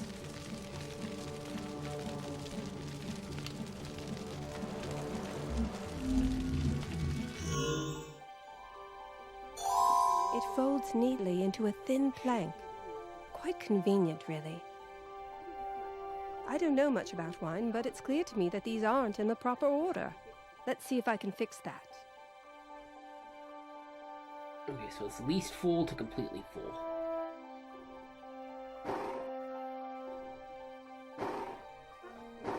That looks more orderly. And look at this poor fellow down at the end. Old, almost empty, improperly stored. Surely vinegar by now. I can't stand to see him suffer. I'm taking him with me. The servers here should be more careful when they uncork the wine. It seems they just let the corks lie where they fall. I can't abide that.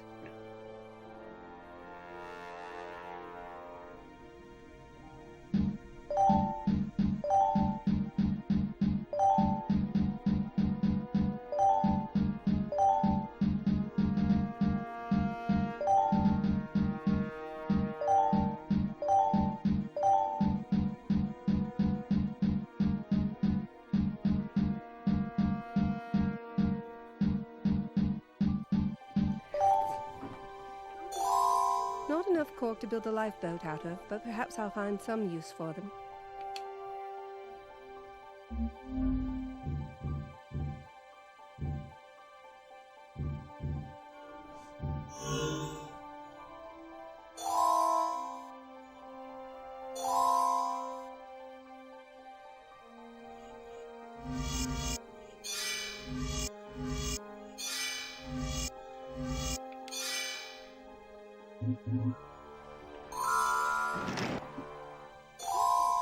The ink made marks on the paper, but they look meaningless to me.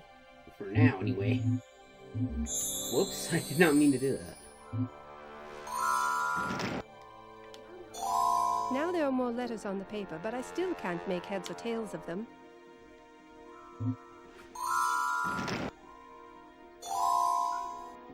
Ah, now the picture is complete. It reads, I am available to you from noon to 3 and from 9 till midnight. For whatever that's It's the code.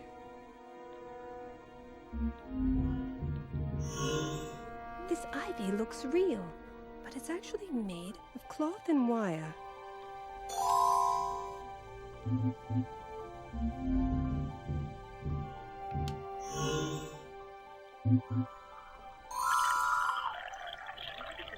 I poured the vinegar into the mason jar.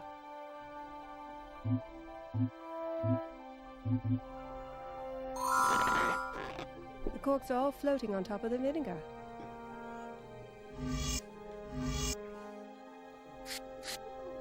If I give that a good shake, the baking soda and vinegar will mix, making a right mess. I must be sure to handle this with care. Makeshift fire extinguisher.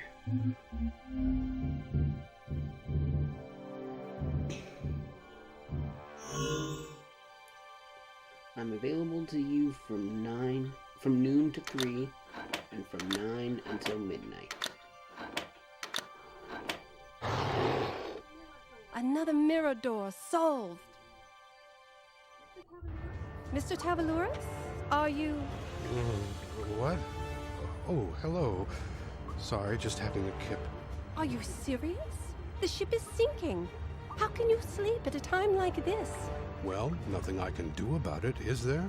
Might as well face the inevitable well rested. Mr. Tavalouros, we're trying to get above deck, but someone has locked the gate outside the mirror door at the second-class stairwell. Yes, that was me. Why on earth would you do that? I didn't think there was anyone left down here. And I didn't want people coming back down for their favorite hairbrush or something equally trivial. You shouldn't be down here either, you know. Women and children first. I'm looking for my mother. Not a hairbrush, yet still, in a situation like this, you have to trust your mother's intelligence will guide her to the boat deck, just like yours should guide you. I know, it's just... we didn't part on the greatest of terms. Look, here's the gate key. Take it, and take my advice as well. Get to the boat deck post-haste. Perhaps you're right. Thank you again, Mr. Tavalouros. Not at all. Good luck, Mrs. Ashley. Thank you. Let's put out the fire.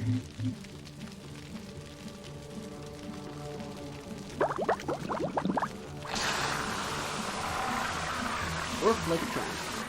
If I had just waited a little longer, the ocean would have put this fire out for me. What? Why do you say that? Is there something wrong with the ship? You know, for someone who prides himself on his foresight, you possess remarkably little. The ship is sinking. Can we get out of here now, please? Yes, of course. I mean, no, we can't. I can't even stand. My leg is in bad shape. Can't you just lean on me? Maybe I'd rather drown. You may get that chance. If the fates dictate. You're impossible, you know that. Let me see if I can cobble together some sort of crutch or splint.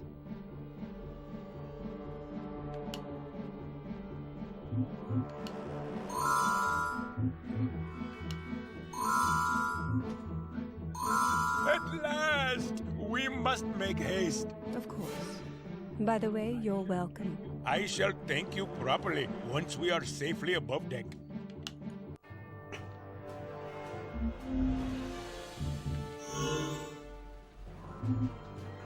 Out of here. We've got 35 minutes. Oh boy.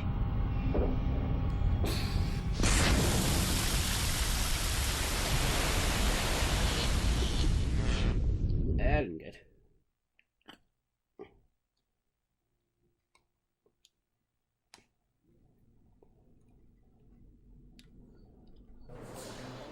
Mrs. Ashley, I'm glad to see you are all right.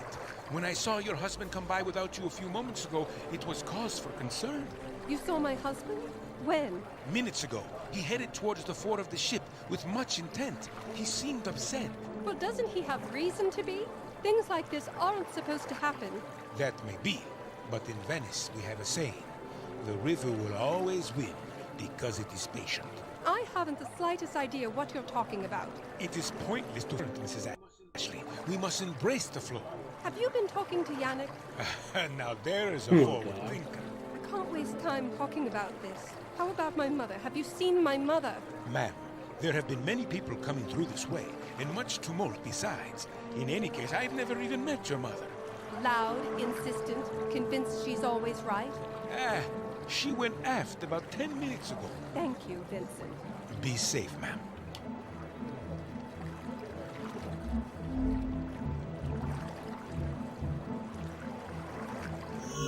Ma'am, you shouldn't be up here. You should be in a lifeboat. And what about you? My duty is my duty, ma'am. I will not leave the ship while passengers are still aboard. You haven't seen my husband, have you? Mr. Ashley? No, I haven't. Not for some time. If you do see him, please tell him I'm looking for him. I will do that, ma'am. Yes? I wish you'd never found your boarding pass. Wouldn't you have let me board anyway? No, ma'am. I would have turned you away. But I can assure you, I wouldn't have enjoyed it. Thank you, Thomas. You should get to a lifeboat as soon as possible. Good luck, Mrs. Ashley. Good luck to you as well, Thomas.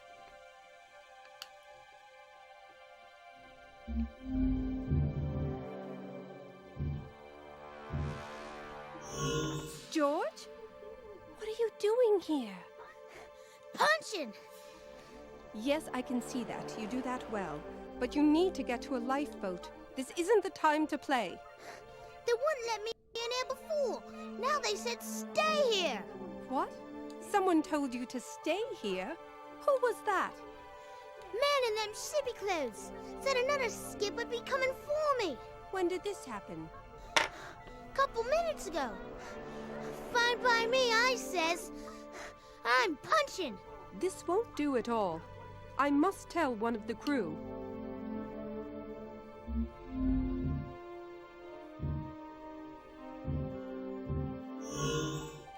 Mrs. Ashley, you must listen. I know, lifeboats, but there's a child in the gymnasium and he won't leave. He said he was told to wait in the gym until a crew member came to get him. A child? 8 at most. Blast. I'd best fetch him. Please, don't disturb the captain while I'm gone. He's in his sitting room trying to strategize a way out of this mess. Yes, that would be best. Maybe I can disable the flow of oil to the aft funnel.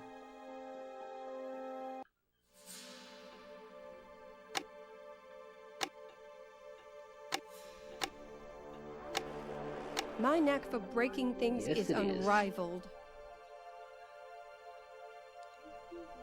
These keys must have fallen from their pegs when Titanic lurched. I'm sure I could find a use for at least one of them.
Now, if I only knew where any of these keys went. these pegs once... How am I going to match these keys with their proper pegs? Shapes of these keys is pretty cool.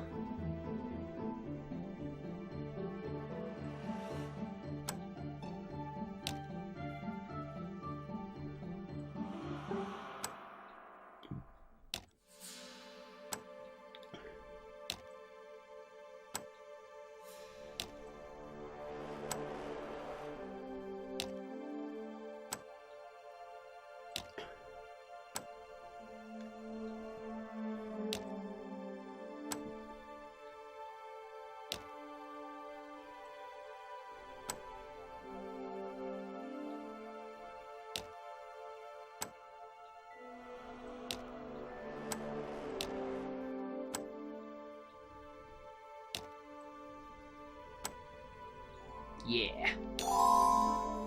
I'm sorry, Thomas. It would seem disturbing the captain is my destiny.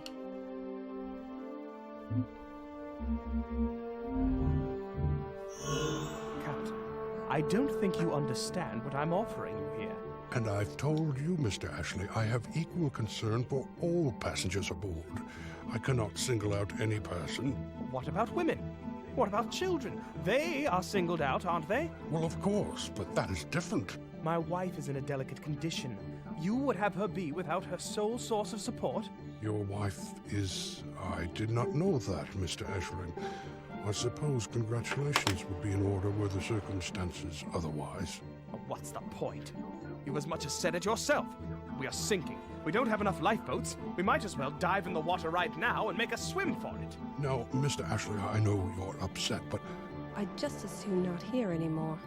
What's all that poppycock about me being in a delicate condition? I'm not with child. No. Am I? No. Margaret, what are you doing in here? Mrs. Ashley, you should be in a lifeboat. I should ask the both of you what you're doing in here. The captain and I were just having a discussion about ship's policy. Tedious stuff. I'm not a fool, Robert. Of course not. Look, Margaret, the situation on board is grave.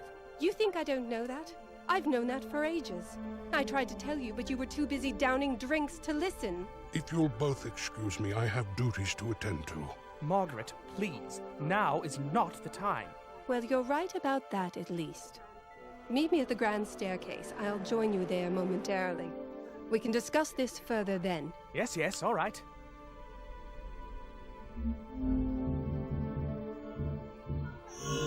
Mother! Margaret! I've been searching for you. Where have you been?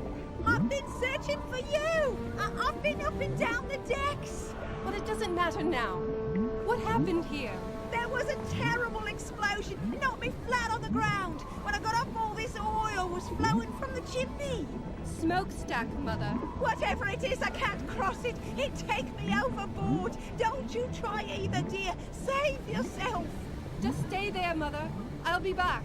I'm not going anywhere.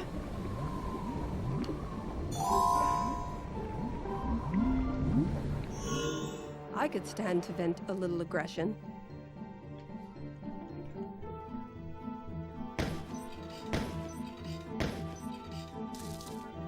I don't know my own strength.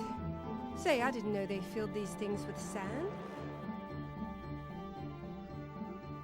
I can't get enough sand. Bag of sand. It's no purse, but it will have to do.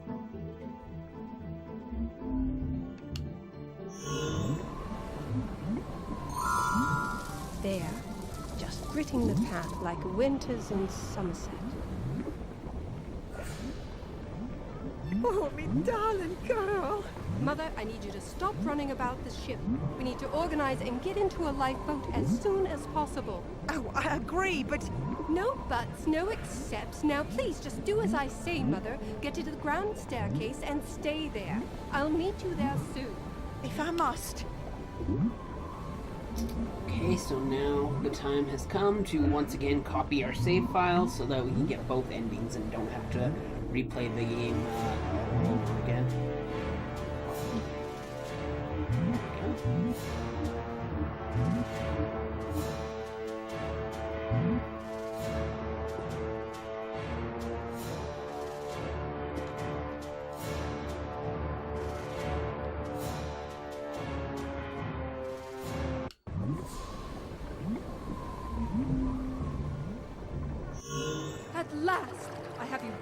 same place at the same time. Is that really such a feat? You don't want to know. I'm just glad we're together. We need to get to a lifeboat immediately.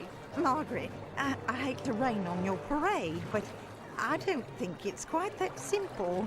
And just how would you know that, Mother? Actually, Margaret, dear, I must agree with your mother. What? Well, getting lifeboats is a grand idea, but we all know there are far more people aboard than boats. And? And we need an edge. We can't just hope to be lucky. I have quite a repository of cash in my room. It might just mean the difference between a spot on a boat and a spot on the sea floor. Oh, no, you don't. And I need to retrieve my heart medication, or I could die either way. What? You mean we have to go all the way down to steerage? It isn't in steerage. Well, where is it then?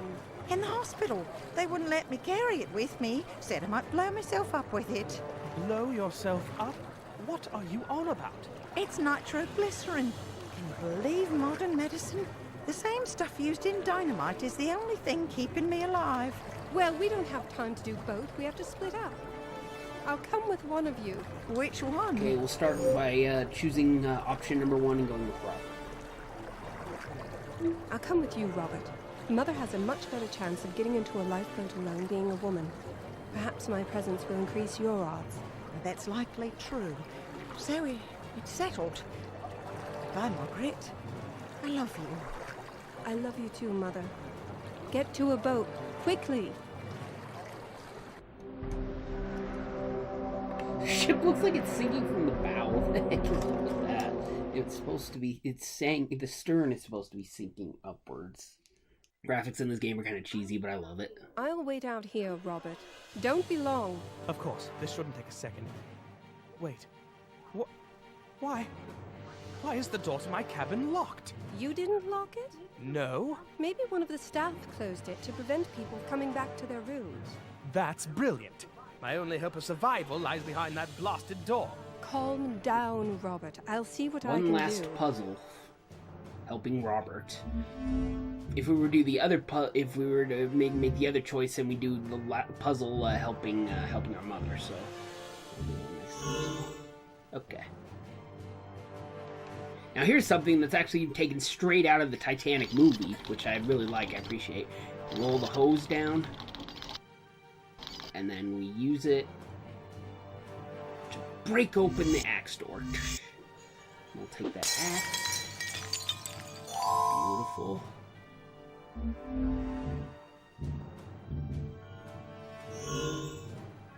Nobody's answering. I think the staff locked all the doors once they were sure nobody was inside. We'll just have to break it then. Or not.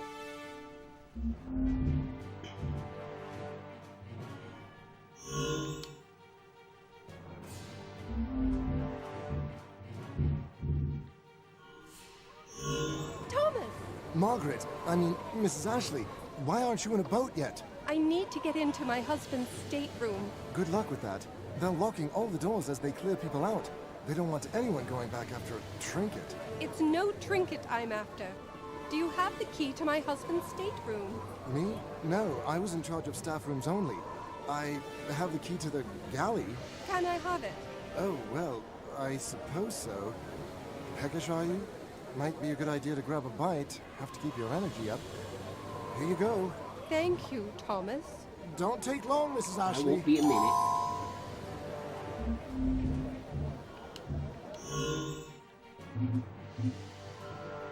Key? What a sorry state the kitchen is in. It looks like a tornado's been through here. Yeah, it almost has. I think I'll hold on to this particular knife. It looks handy in a pinch.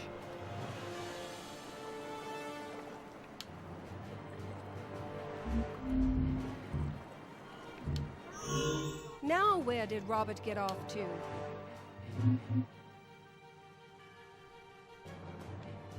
Break the door. A tad unconventional, but you must admit it got the job done. This place is falling apart. That's the lockbox where Robert keeps his money. But without the key, I'll need to find another way to open it. I can't do that. I'd burn my entire arm.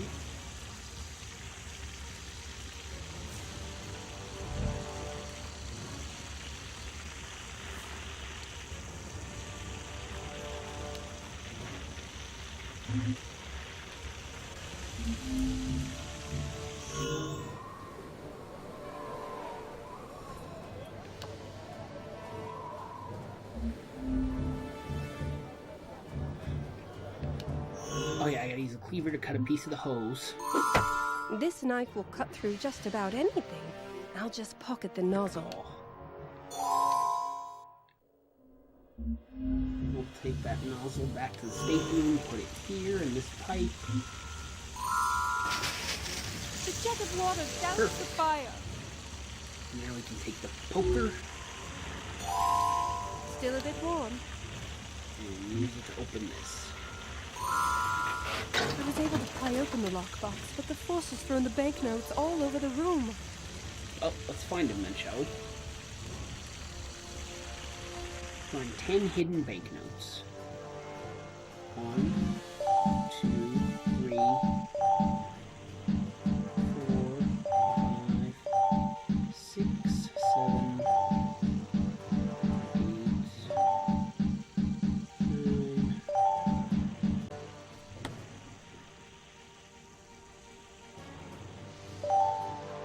Alright, there we go. We got all the banknotes. Robert, where have you been? You disappeared. I thought you came back up here, but I couldn't find you anywhere. Did you find my money? Yes, it was in your room. Well, let's have it. Here you go. Here. It's all that was in there. Excellent. This should do the trick. Mrs. Ashley, there's a boat with a space that needs filling. You'd best step on over to the threshold. What about my husband, Robert? Women and children first, ma'am. Don't you worry, Margie. Go on ahead. Young Thomas and I are going to have a little chat. Are you sure, Robert? I've talked my way out of worse.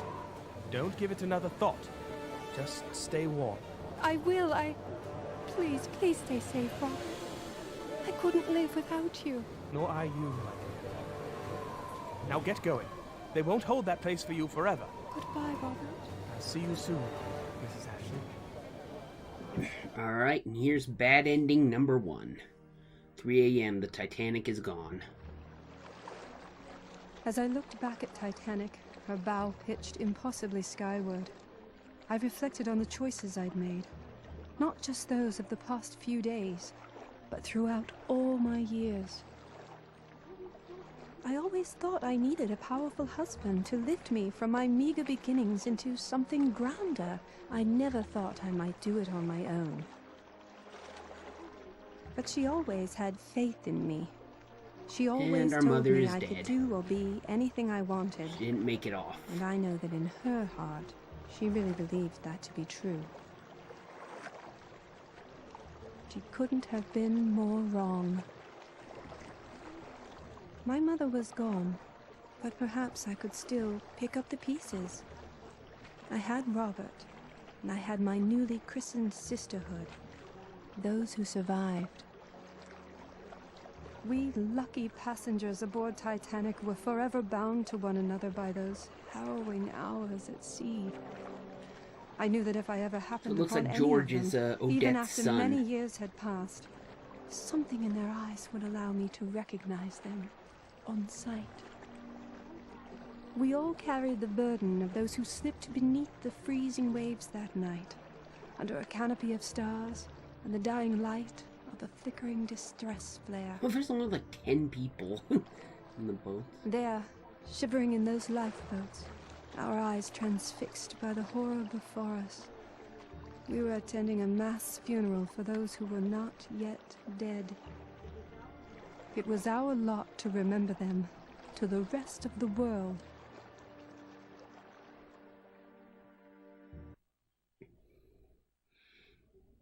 How sad is that?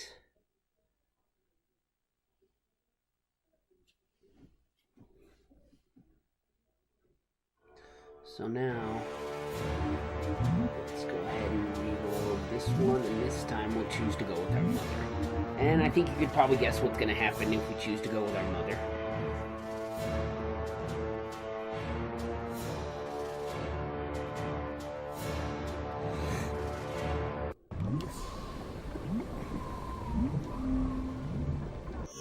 At last! Is that real? You don't want to... Margaret. And just... Actually, What?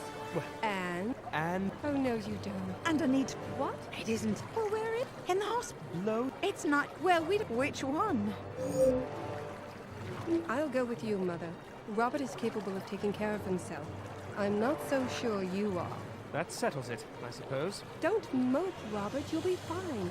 Just act fast and get to a lifeboat. And there's Titanic sinking firm with the bow sticking up again.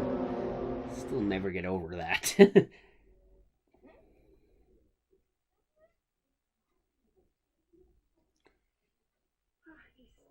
Oh, these stairs. They're devilish. No need to worry about that. It would appear we can't go any further. Just as well. I needed a rest. This gate is locked. I'll have to find a way through. Can you soldier on a bit? I think I should stay here. I'm not feeling well.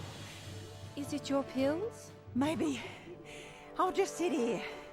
Wait for you. Remember, white round pills. Glass bottle. Label reads nitroglycerin. Got it. I'll be as quick as I can. Do what you need to, Margie. I'm not going anywhere. Just rest easy. I got this.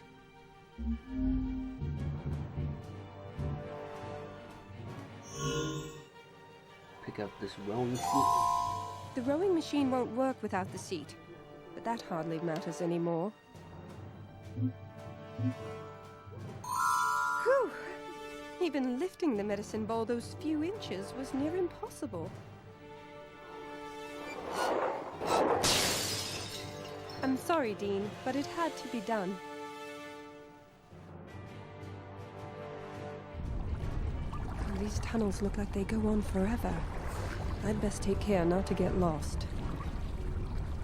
A note. It reads, I've left myself to the fates. I didn't play it straight, and by all rights deserve what I get. Cryptic, but also quite disturbing. It indicates which way we need to go down these tunnels. I've left myself to the fates. I didn't play it straight.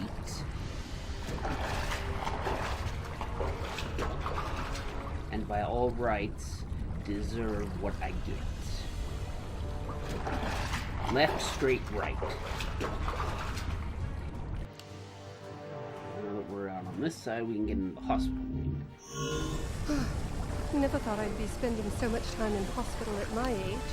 Oh, whoops. I gotta get to this first.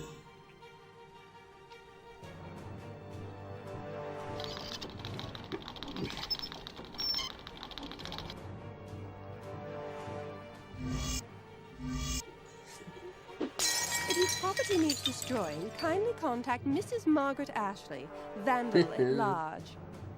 Take that fire axe. Go to the hospital.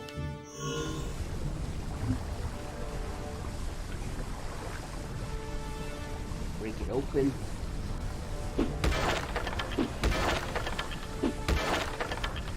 There it is. At last, Mother's medicine. I'd best get it to her immediately.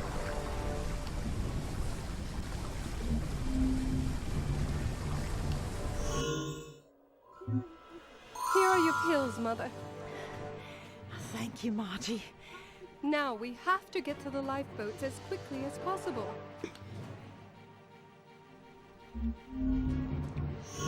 Thomas, I believe we're ready to board a boat now. Of course. Follow me, Mrs. Ashley. No, please, see that my mother has a place first. Of course, ma'am. Mrs. Brown, it isn't Ashley. That much is certain. But it'll have to do. Well, Mrs. Brown, Mrs. Ashley, I think I can find you both spots. If you'll kindly follow me. Thomas, you haven't seen my husband, have you? I can't say I have, ma'am, but please don't lose hope. Mr. Ashley is nothing if not resourceful. And you'll find yourself a spot, won't you, Thomas? I have my spot already, ma'am. Now please, there isn't much time. Alright, bad ending number 2.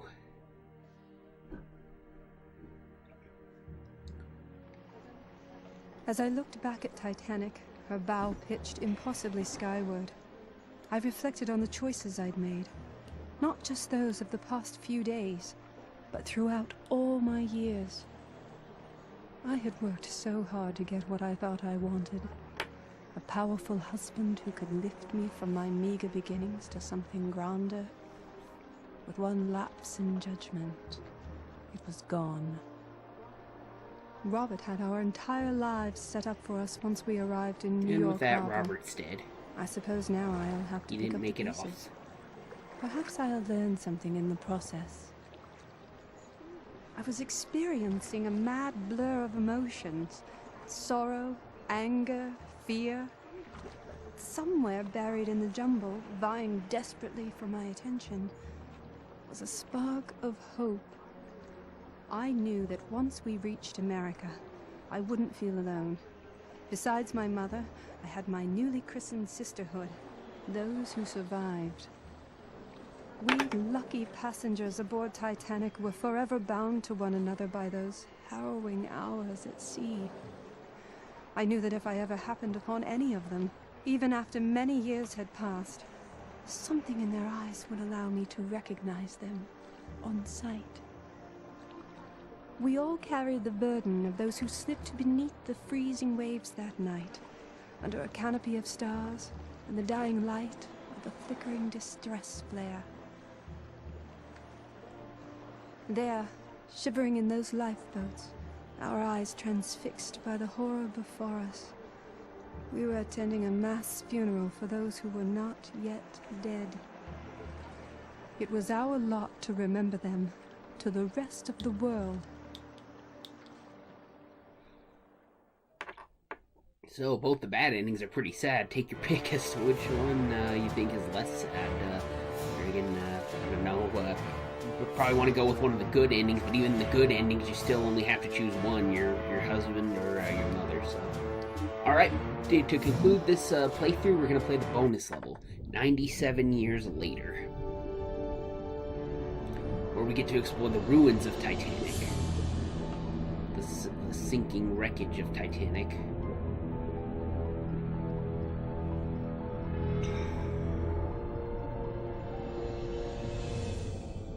Here we go. The captain will be our guide for this. So many things went wrong aboard Titanic. Many believe we were ill-fated, doomed right from the start. I didn't agree. A man makes his own fate. The mistakes leading to the Titanic disaster were simple, straightforward, and easily remedied, like so many things are with the benefit of hindsight. If I could go back, what would I change? What would I do differently? Where would I even begin? Rule 1 of seamanship: don't stick unprotected hands into the jaws of an eel.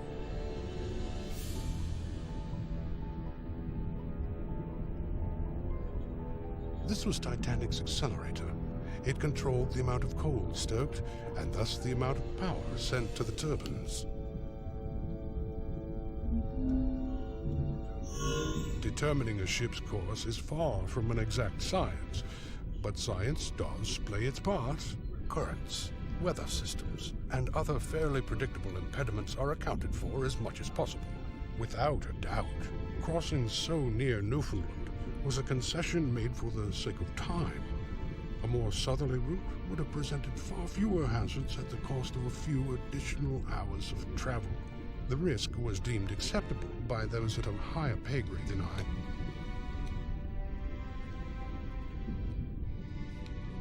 Find 10 pins. They're the only things that are red, but they still don't stick out nearly as much as you'd think. So this might take a minute.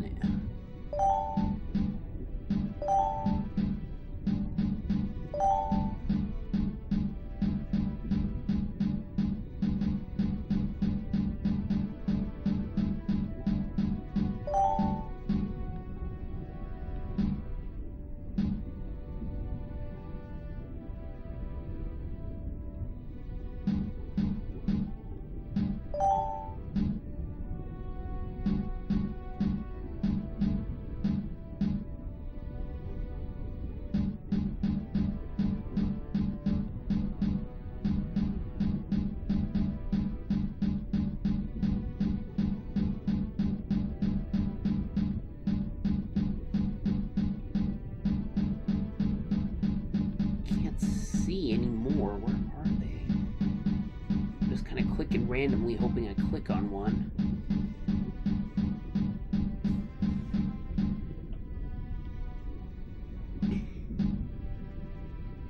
Don't see them. Oh, there's one. Just one more.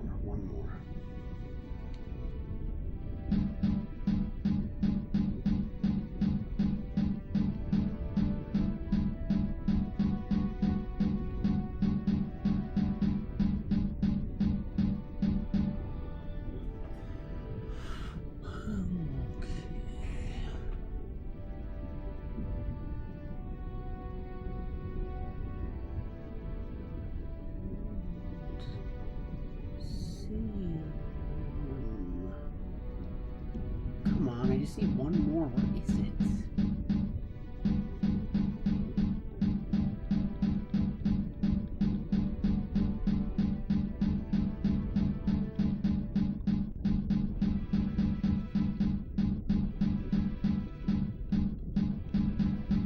Let's see if I can go in for a closer look.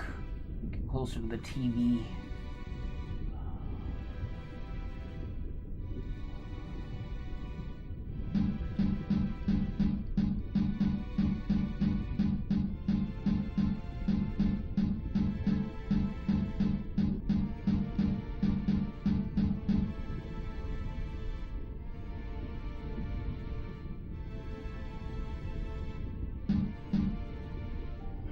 I thought that was it, but I kept clicking and nothing was happening. Okay, bunch of pins. I've collected all the course plotting pins. Now put them back where they were before Titanic sunk. Or rather, where they should have been.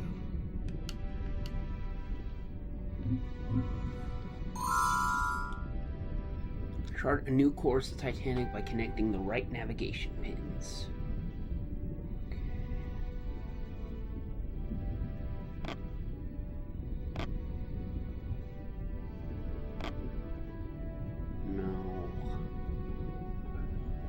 That is one possible course, but it wouldn't have gotten Titanic to New York Harbor.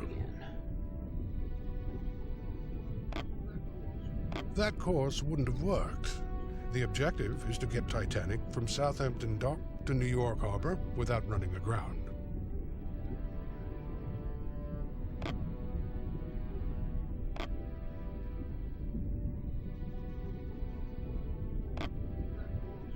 That course wouldn't have worked.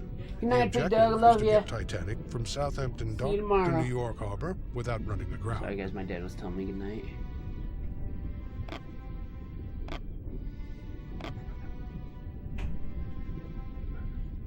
That is. Let's try. What's this?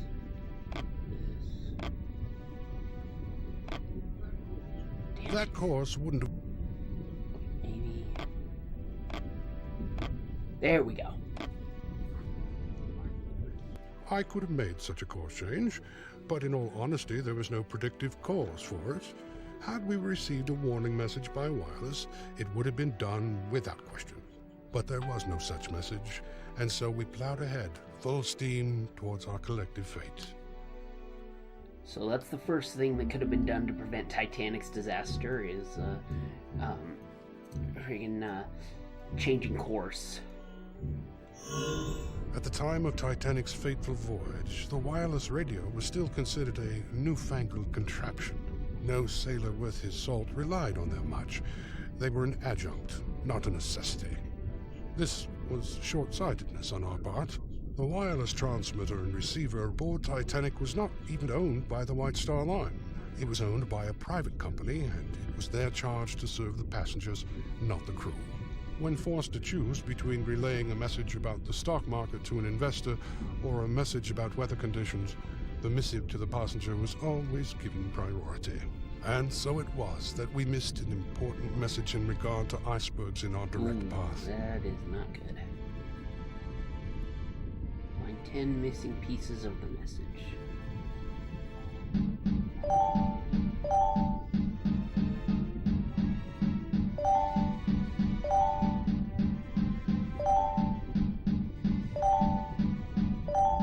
Well, I do like how this level provides some insights as to the things that went wrong with Titanic and what could have been done to prevent it.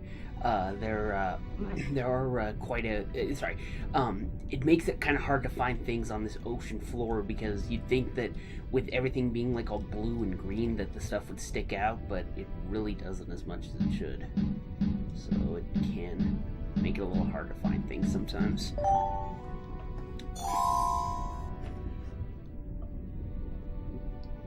Important communication from California. Keeping in faith of Titanic, recommend course change to these coordinates. Stay safe.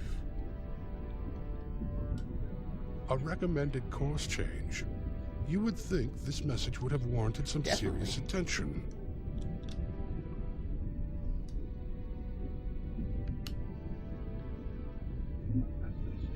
As they say in Her Majesty's Royal Navy, no go, Queenio. As they say, absolute.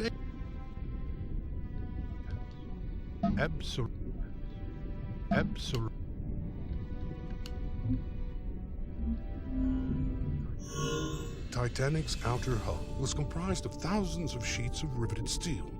It was quite literally a patchwork of metal. It sounds a little disconcerting, but this was the only method of shipbuilding on that scale available at the time.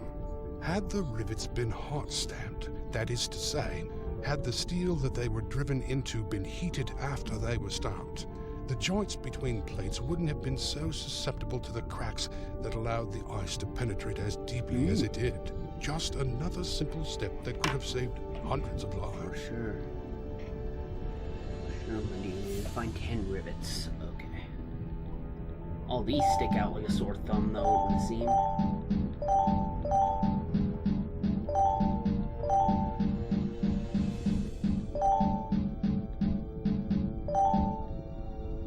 Yeah, those rivets stuck out like a sore thumb. So yeah, this right here is one of the biggest holes that the iceberg put into the Titanic when it scraped against it, and where the water immediately started coming in from, because this was the part that was already submerged underwater, so of course the water just came rushing in. So, but we'll go ahead and fix that. That's where they belong, but they need something substantial to keep them in place under the pressure. So we'll need to locate something else. What?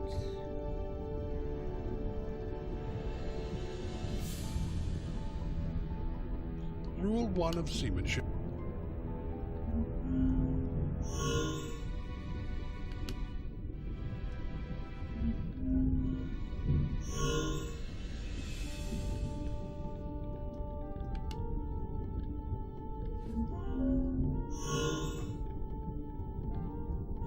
Oh, here we go. Coolant twitch. Okay.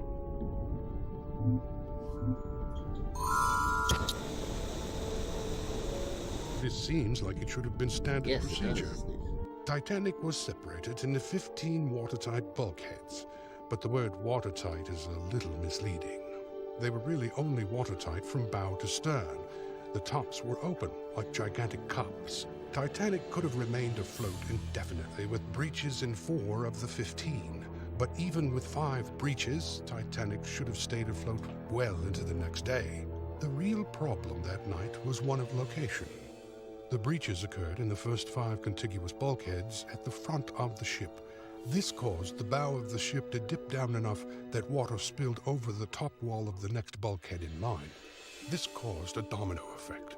The bow dipped further down, allowing the next bulkhead to be breached, and so on. Yep, I remember this part right here. If you guys have ever seen the movie Titanic, you'll know that this is where like all the pipes like burst through and the water first started coming. This is where the freaking car was that Jack and Rose were in, and the guys were still searching for him, and then just takes them out. So friggin' yeah. So that's where the damage first came from, the biggest one, and where it immediately started. So.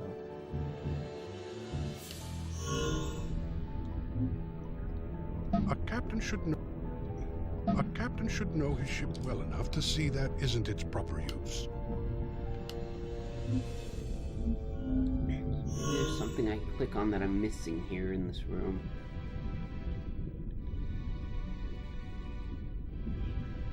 This chute runs directly to the Oh! wheelhouse.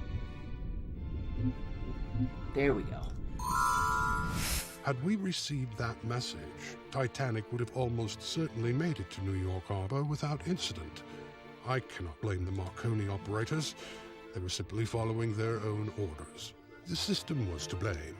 And although the tragedy of Titanic was instrumental in fixing the very system that doomed her, it is the wish of every captain that such cautionary tales not be woven on their watch. So it goes.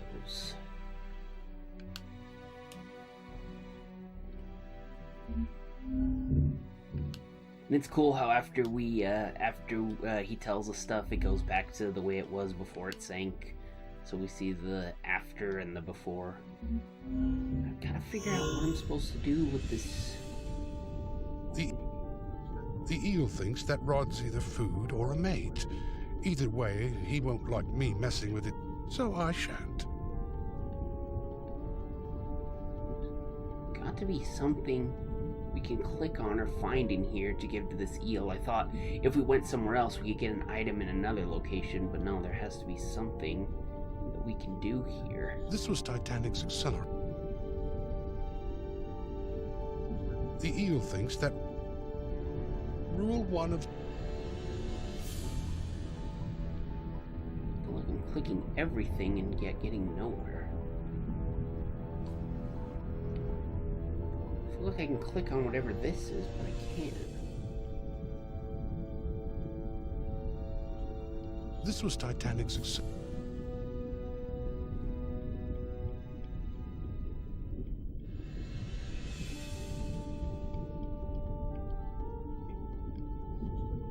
This was Titanic's... What am I not seeing here?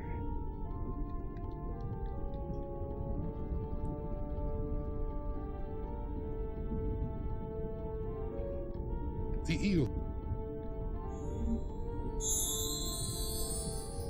Oh man, I couldn't even see that there. Glove. Enough gunk has called the surface of these gloves home that they could probably withstand a bite or two. Let's just move Snappy out of the way.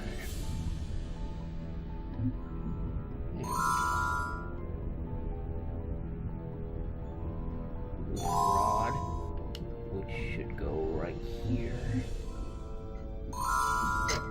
There. Still fits, even after all How do you this like time. that? This was Titanic's... This was Titanic...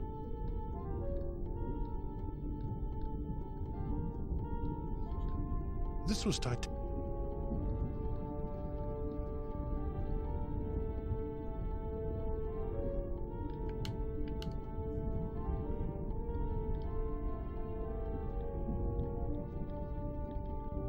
Now what do I do? What do I click on?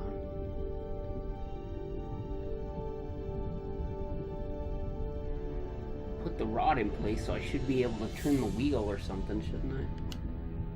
Give me another hint. Oh my god, I legitimately, you cannot see that. It just blends in with everything. Man. There we go. There we go.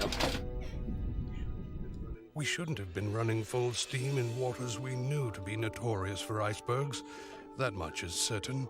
Had we decreased our speed by half, even if nothing else had been changed, the iceberg impact would not have been likely to breach more than 1 or 2 bulkheads, and we could have stayed afloat for days.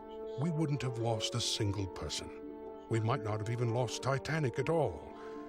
This is how it goes. In retrospect, it was hubris that did Titanic in. From the financiers who didn't see the need for high-grade steel in the bulkheads, down to the very passengers themselves who simply couldn't believe their world could be so easily crushed by nature's caprice. But it was I who sinned most egregiously. In the end, I was charged with navigating Titanic from Southampton to New York. But the sea was so calm, the air so clear, the atmosphere on board so very charged with excitement. There was a singular, palpable glee infecting us all alike, from the reclining elite on the upper decks to the suited, sweaty firemen toiling in the bowels. We were all taking part in history. We were the envy of the rest of the world. Hubris. We never stood a chance. Nope. And I'll leave you guys with that. Let's watch the credits. Might as well. They don't play. We have to play them ourselves. But so yeah. So there you go. Friggin'. It seemed fitting for this one to be uploaded on the Titaniversary of the sinking of Titanic, because not only does this one have the more tragic endings, but it also delves more deep and gives us a lesson as to how and why Titanic sank and what could have been done to prevent it. So, like I said, guys, I am just fascinated with Titanic. I love it. I always have, as long as I can remember, and I love the movie. Watched it countless times, when I was a kid, I didn't watch it all the way because it's 3 hours and 14 minutes, but back then it was on VHS, so they had 2 VHS tapes, so I'd usually just pop the second VHS in and watch the sinking, because I like that part, that version better, because of all the action and seeing all the ship like go down, the water rushing in, and then when it split and the funnels collapse, all that stuff. But of course, now that I'm a full-grown adult, I can sit through a 3-hour, 14-minute movie and appreciate the story and the sailing part too. Because yeah, there's some good story there too. So, and but like I said, I love learning about it. I love the movie, and I love this game still to this day. I doubt this game was very successful, if it sold well, or if critics, if it got good critic or fan reception. Well, I shouldn't say fans, because I mean, I guess you can kind of be a fan of, Titanic, but the movie at least. I mean, but it's like friggin', but friggin', what do you expect? It's a PC game ported over to the Wii, and probably didn't have a really big budget, and it was just a simple point-and-click puzzle adventure scavenger hunt thing. So, but anyways, with that being said, guys, happy Titaniversary. Never forget the tragedy of Titanic and the fascinating history of it. Pay honor to all the people who lost their lives, and let's still enjoy Titanic while we have it, because we've been told countless. Well, I've been told, personally, but lots of experts have been saying that probably within another 100 years, Titanic on the ocean floor will just be gone. Like, it'll just completely crumble into nothing, because that rust, that all the metal and everything is just so rusted and eaten away and full of gunk and algae and everything, that it's just gonna collapse, and it won't even be intact anymore. So yeah, so like I said, enjoy it while we have it before it's completely gone. So anyways, guys, if you enjoyed the video, drop a like. Let me know if you're fascinated by the history of Titanic, and what you think of the movie and what you thought of this game. Also, be sure to share this video with your friends, subscribe, hit the notification bell so you don't miss the next live stream. Well, this wasn't a live stream, but the next video. And also be sure to share this. Sorry, I already said that. And also consider supporting me on my Patreon. And until next time, guys, this is the Ultimate Frozen Fan wishing you a happy Titaniversary and signing off. Peace.